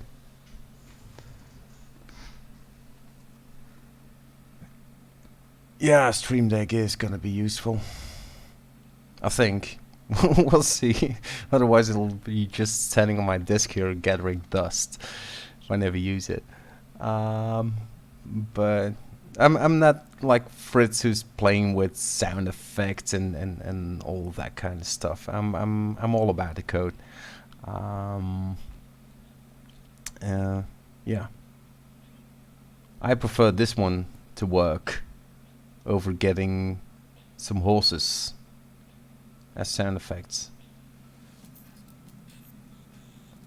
On the other hand, I don't do too much. I just not the small one, the regular one. How many buttons is that? Was it 16? I don't know. Just the regular one, not the mini version. Um,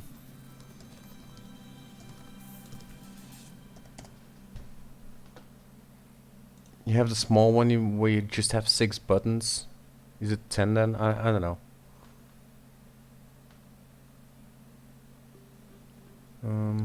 How many is that? 15. Right? Yeah, 15 then.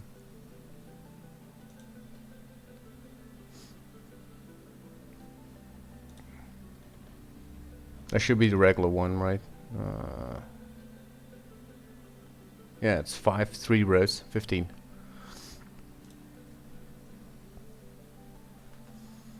Okay, job succeeded. Have no sound effect to go with that yet, but hey, cool. That's all very nice and dandy. Now, can we get that to reports back in?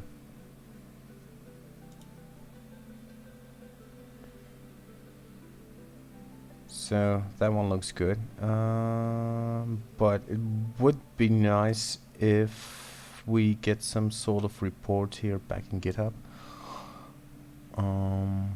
So like,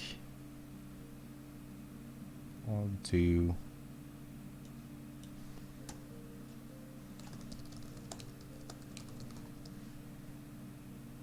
create a pull request. And now would be nice to have something here that displays that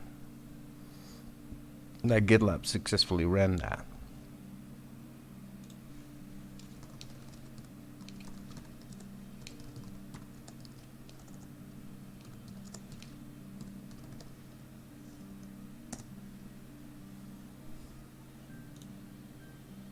Yeah, cool. Webhook, probably. Ooh, and it's going. It's in documentation for Enterprise Edition. I don't like that. Yeah. That's. I did that one. Yeah. Blah blah blah. Connect manually. But that's to pull your. How do I? I don't want to run the mirror.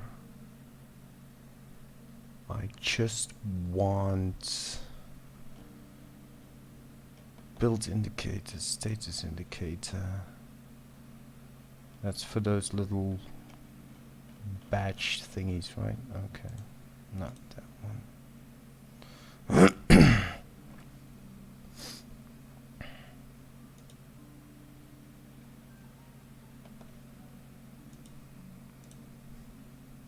I probably need a webhook of some sort that reports the status of a build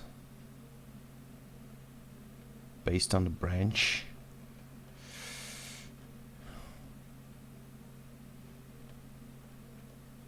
Let's GitLab runner, viewing, sure.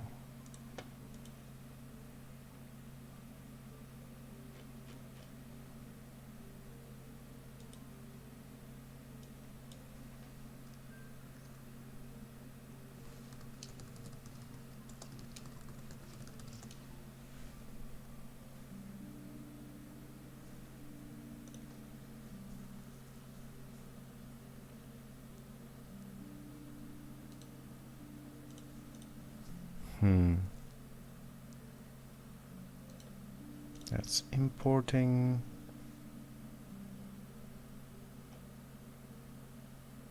It's funny, I don't see that.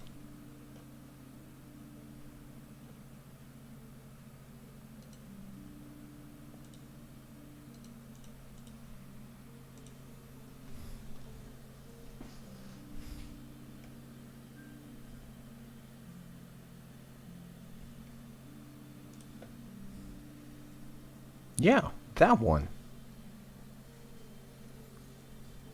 That's what I want to see.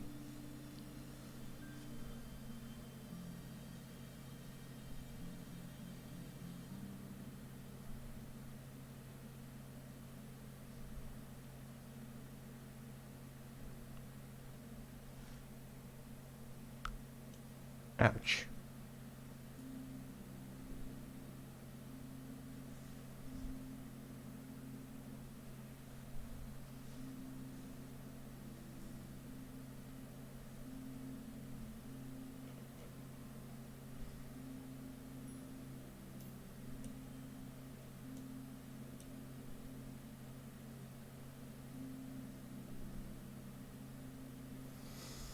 Mm-hmm. Mm-hmm.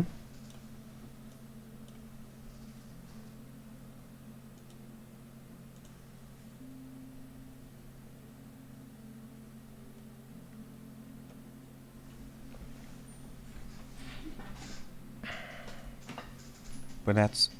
Oh, wait a minute. But the online version is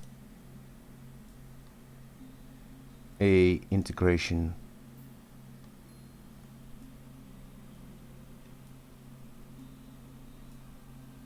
GitHub. Okay.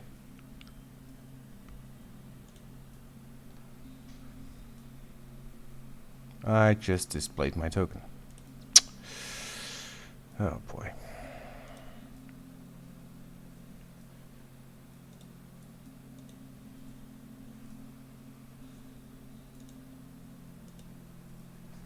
I'll create a new one.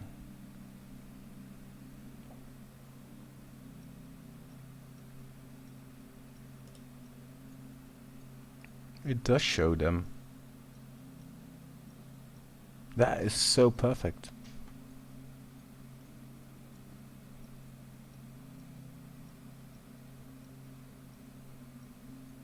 Cool.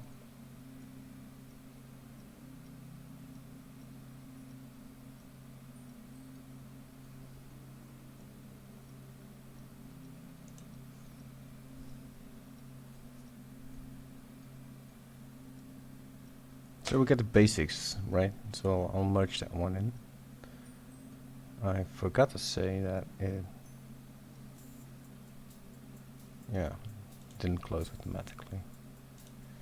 So we can close that one.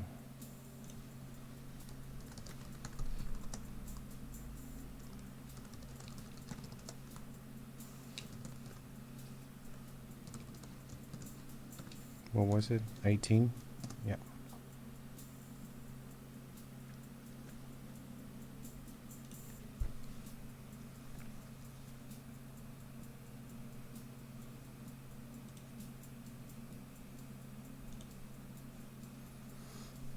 So do we still need the case script? Yeah, well, the case script was added. So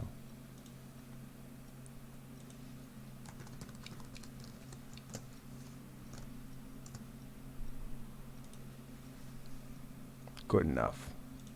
We got 2 issues down. Okay.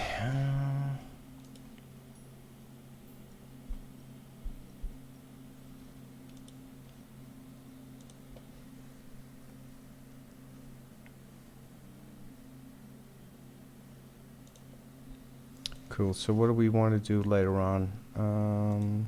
I definitely want to be looking at... did that one before, right? And we definitely need to get looking at having the Docker Compose run on both Windows and Linux, because that's an issue. So we found one.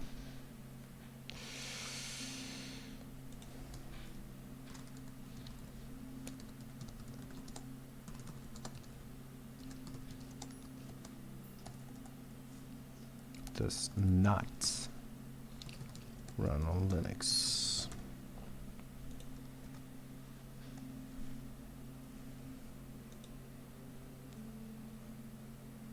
Maybe we can even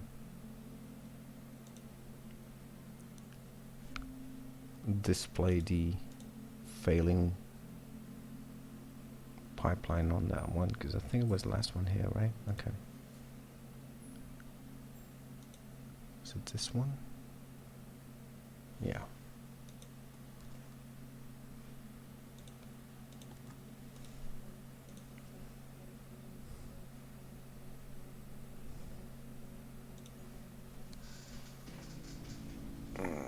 Okay.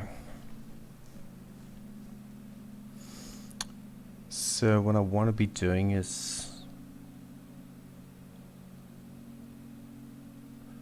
trying to use Consul more, or maybe even first get the distributed logging in there. There should be a whole stream, maybe. Tracing is a whole different thing, might even be a couple. But this is a configuration thing because it's built into Ocelot already. I'm just not doing it. And it can get a little tricky. That one should be fairly straightforward, and this is a whole different ballgame. Also, there are packages that do that. So ideally it would be 5-minute integration, that's it. However, it probably isn't.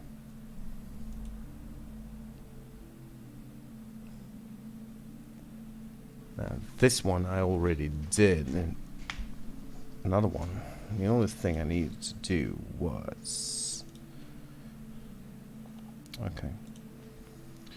Let's fetch...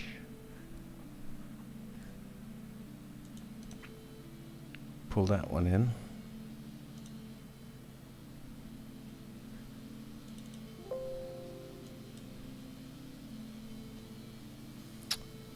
Create a new branch.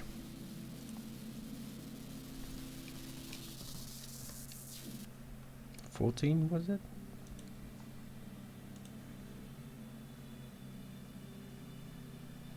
$12.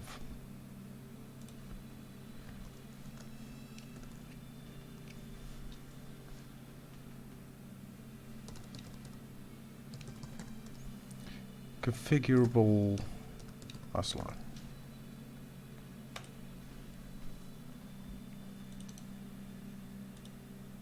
I thought I had to... Does that pipe? Oh, that one probably still exists. Because that pull request I closed. Didn't delete it. Yeah.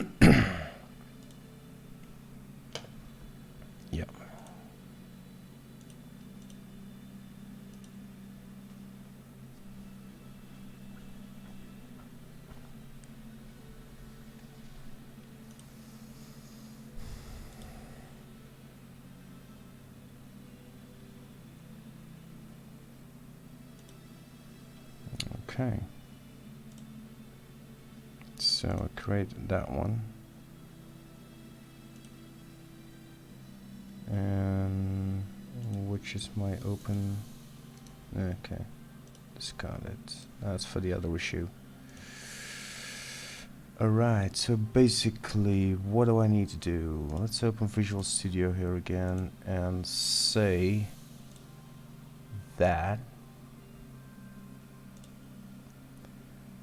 that Ocelot file is gonna come from a direct... Oh boy, maybe I can even specify the...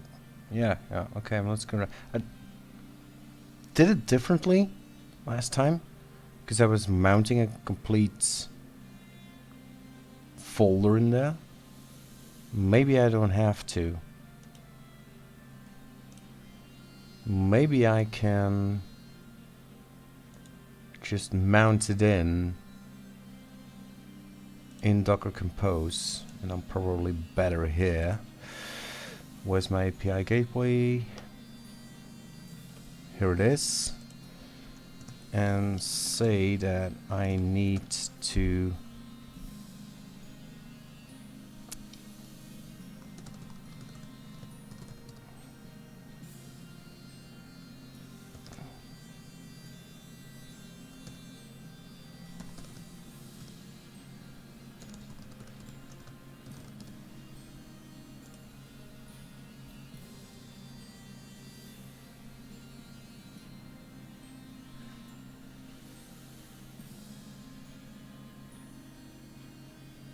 Okay. Now let's copy it over from here. So copy that one. Pastes. So that we've done.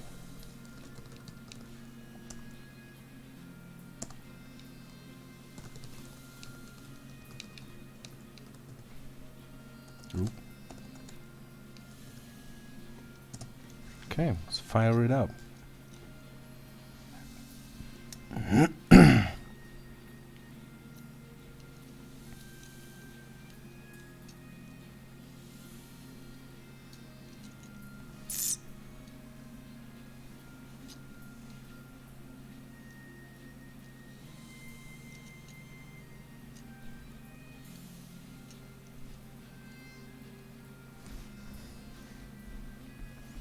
Mm-hmm.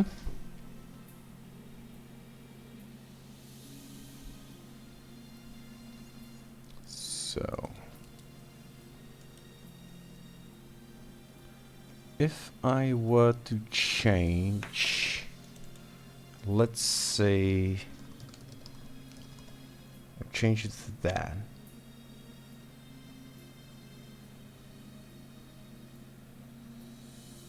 Okay, this is Prometheus starting to query on those. Okay. Save that one. And if I exec now into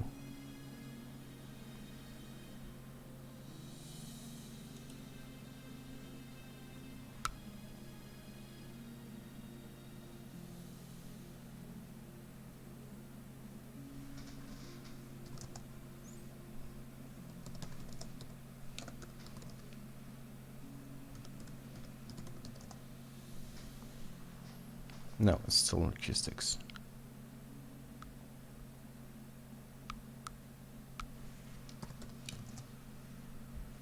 Okay.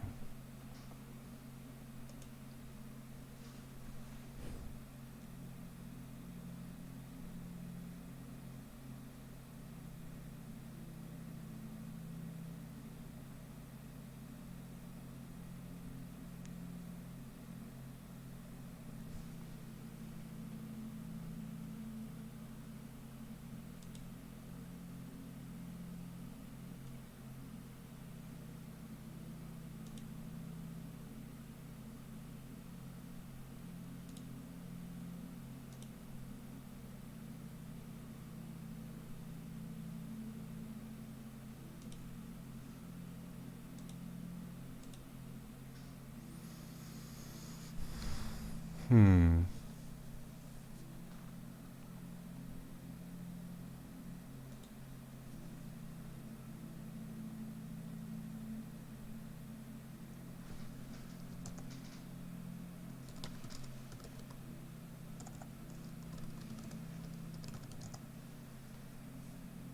Nope.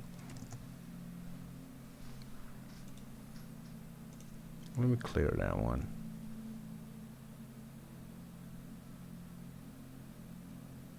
Start it again.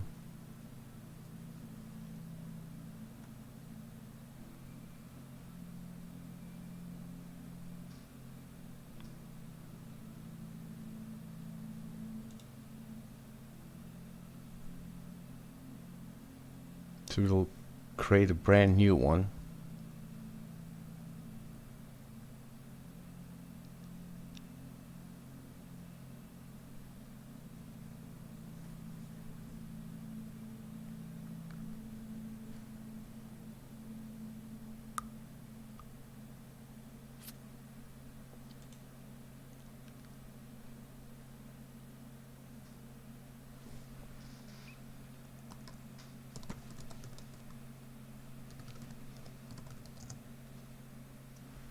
No, didn't take it.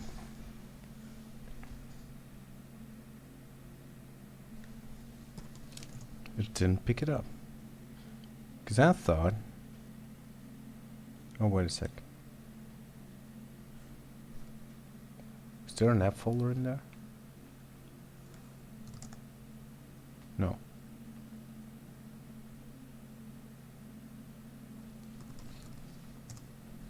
Okay.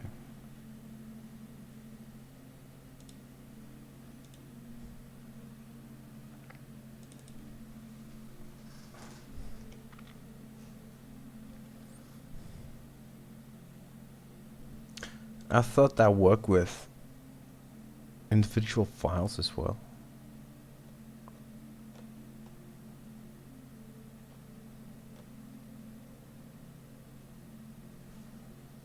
Because that was, yeah, that's what I'm doing here.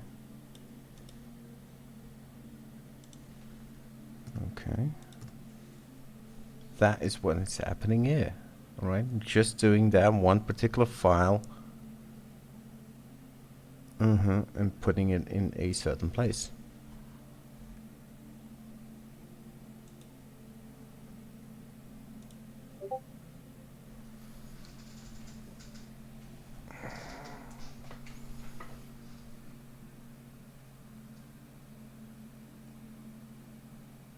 Okay, let's restart the whole shebang.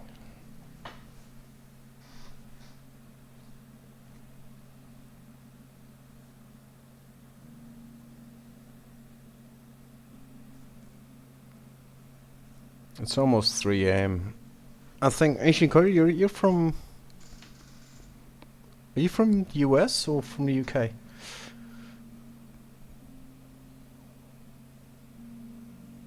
Because it's 3 a.m. around, of almost 3 a.m. around here.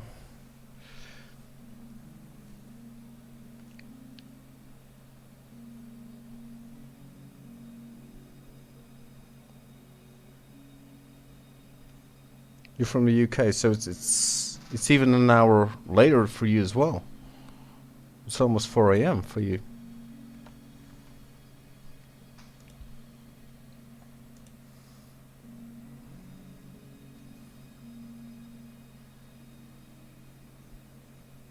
Oh, nearly 2. Am I? Oh yeah, we're 1 ahead, right? Okay. You have to get to work tomorrow then?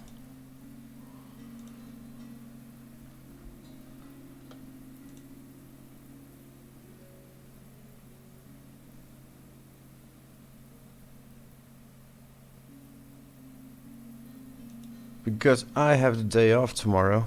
We had a holiday today. No, yesterday. Thursday.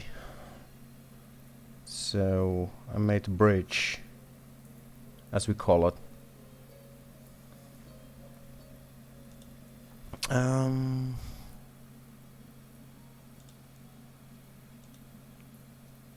So I had 4 days off now. Thursday, Friday, and the weekends.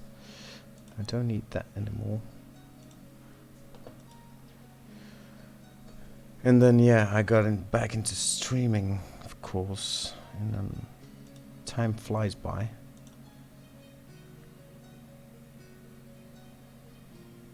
That's the Consul one. I should be getting... Yeah, for some reason it's not fetching the log files. I don't care too much.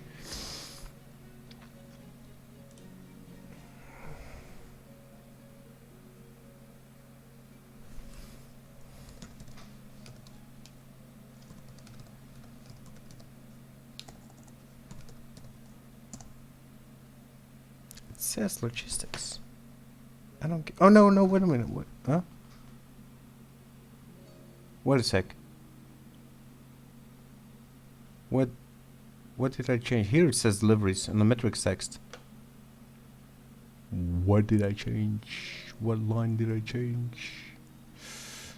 So that would mean it's working. Yeah, it's in the metrics text. Cool. So that works.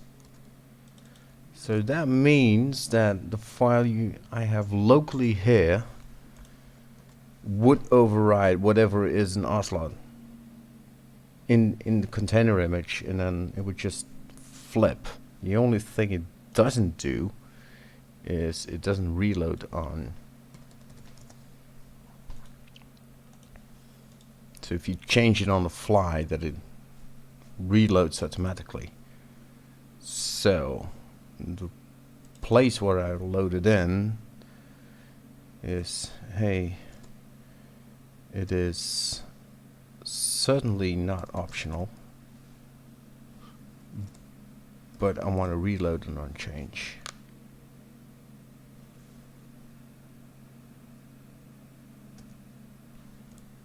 Save that. So if we reload it on change, then whenever we change it in outside in the Docker option, yeah, that would. Am I doing anything special on a long weekend? You mean besides coding? Probably not. I don't have anything planned at the moment. And one of those things that I want to dive into further is this little project. I started this one about a month ago, and I kind of redid it for work. And yeah, this is my understanding of fun. Believe it or not, but that's true. I'm actually having fun, which is awesome, because that's what it's all about, right? Cool. So, that being said, what did we change?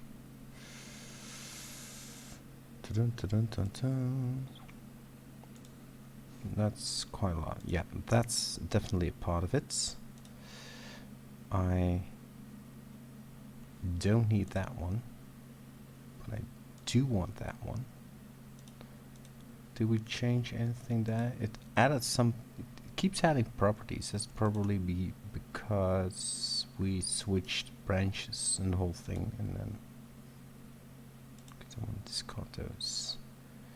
And I want to be adding the Ocelot version for Docker Compose. So that looks good. Yeah.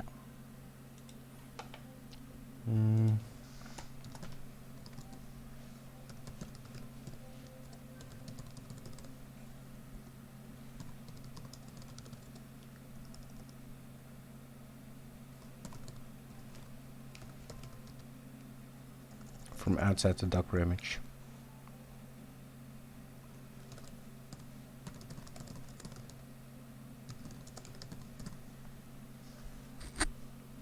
Okay. Push that one. And that would mean I would be able to, yes, create new pull request here. Blah, blah, blah, blah, blah. Yep, that'd be that one. Oh, man. I love it.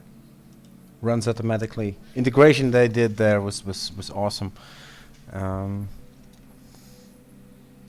all for really for free. I mean, there's no hidden agenda there. They really believe in open source, and GitLab guys are really great on supporting open source. Downside on GitLab.com is that they don't have Windows or Mac runners, something that Azure actually does. I mean, you have the Bitrise and the Yapfair kind of guys. But apart from having your configuration of the YAML file correctly, integration-wise, it wasn't that much harder than the rest of it. Okay, so I'm going to take a new tab over here. Going to GitHub.com and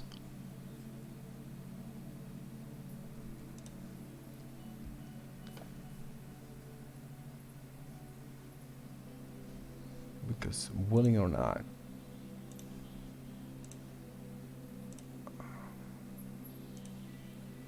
I made a boo-boo.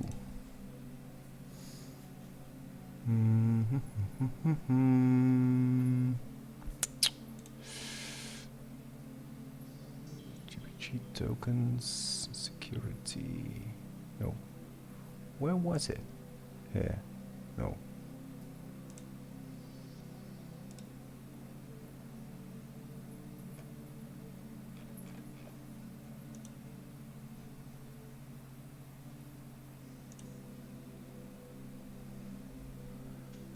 I certainly did something wrong there.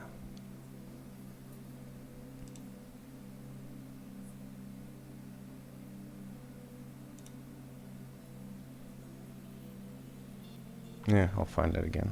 Okay. Goes to the correct pipeline automatically. Perfect. That integration is great, really. I know they have been talking about getting Windows shared runners and even Mac. Because that's, as far as I know, the only CI/CD pipeline offering that I know of that does all three is Azure. Azure DevOps. That's the only one I know of that does all three at the same time.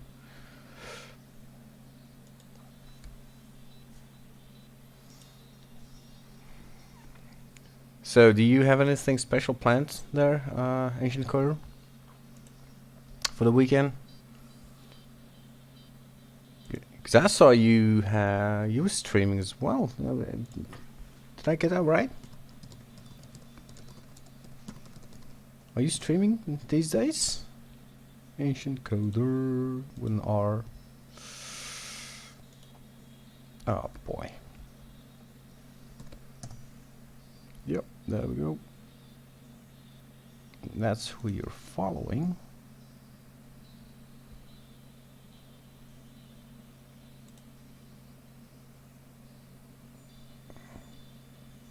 I think I'm following you, and if not, I should. Yeah, see, I'm following you. Any particular reason why not? Because you do help out in the community a lot in different kinds of channels.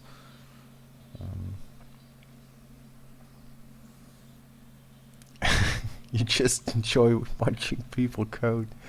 Oh boy. You like see a struggle, right?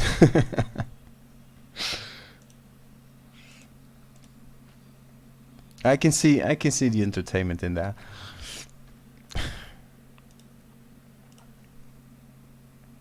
Okay. So succeeded. So that means yeah. Cool. So if I go back here to the services, to the pull requests. Okay. Check's all done. I should say that this one, that one fixes, which one is it? Not 20. 12. Yeah. Update that. And if I close that one, merge it, that should automatically close number 12 as well. Yeah. It was 12, right? Yeah, it was 12. Okay, delete the branch.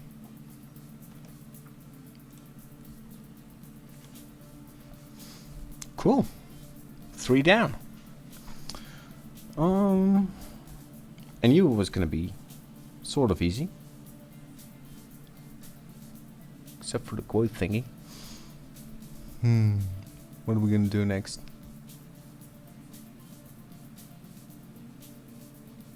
Should we have a look at this one? or are we gonna call it quits? It's 3 a.m. here. It's 2 a.m. in the UK. Or are we going to leave this one for next step? So basically the idea of this one is that we got a lot of configuration coming out of JSON files. Normally, typically, right? So that would mean for these two, right?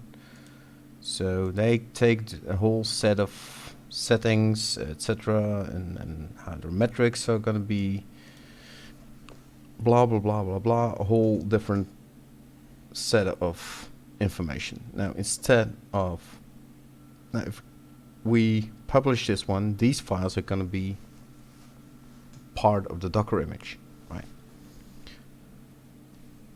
Which is not something you want to be part of as a build artifact, right? Yeah, that might be a good idea to call it quits. We're on now for 2.5 hours, so I've heard that streaming for 2 hours is basically the best idea. So yeah, I'll continue this next time. I think I'm gonna use this little project to elaborate on. I have a subject now for streaming, so that's good. I have something to work on, and that's what I wanted for a long time. So yeah, this is on a GitHub. So on GitHub I'm just playing Brave Cobra. So Brave Cobra .NET microservices. I had this one private until tonight. I just opened it up. So this one is open source. You can look at this further if you want to. And if you're on Windows, it should work. You should just cd into this directory and do a Docker Compose up, and it should be all up and running. Should pull in everything, provided that you have maybe I should document this a bit. Provided that you have Docker Compose, you have the .NET SDK, because you need the certificate, right? Yeah, use the PS1 version that I used to generate the certificate for the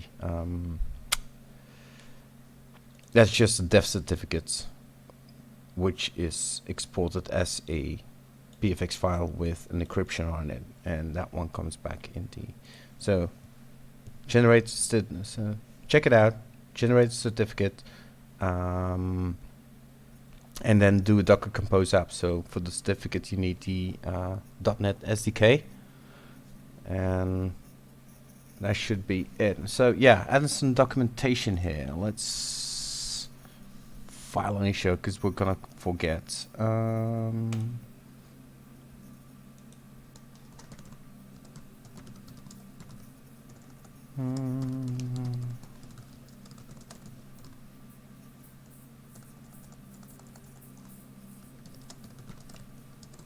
How to run it.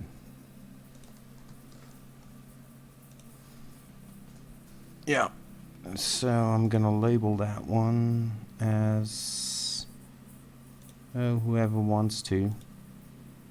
It is documentation. Yeah, there we go.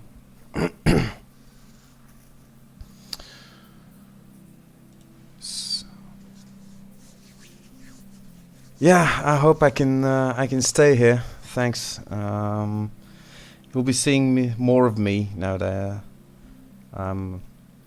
normally on Wednesdays I work from home now. That changes a lot. Should be more free in the weekends to do this kind of stuff. I love doing this. This is great. And thanks for sticking around.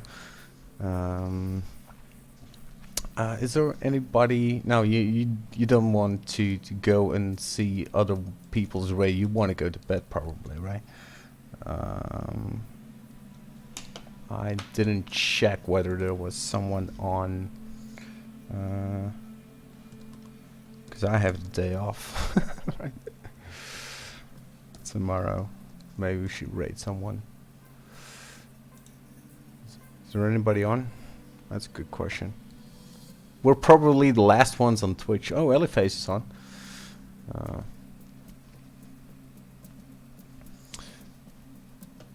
No, it was great. Well, just for the practice of raiding, that might be a good one. So, the only ones. Oh, I probably need to refresh this page. Just for the practice of the raiding, that'd be awesome. So, let's see. The only one, and yeah, Elliface is online. So, just to see how that goes and how it works. So next time I have to raid with 100,000 people watching me, then I don't want to screw up. So okay, let's go see Elliface, and thanks Ancient Coder for sticking around. It's been awesome. And we'll continue this one and see how it works. Okay, so here goes the raid. Does it go instantly? Does it take you 30 seconds? I don't know. We'll see. I'll hit the button. Have a good one. Bye-bye. Oh, it does take you 10 seconds. Okay, counting down. There we go. See ya. Bye-bye.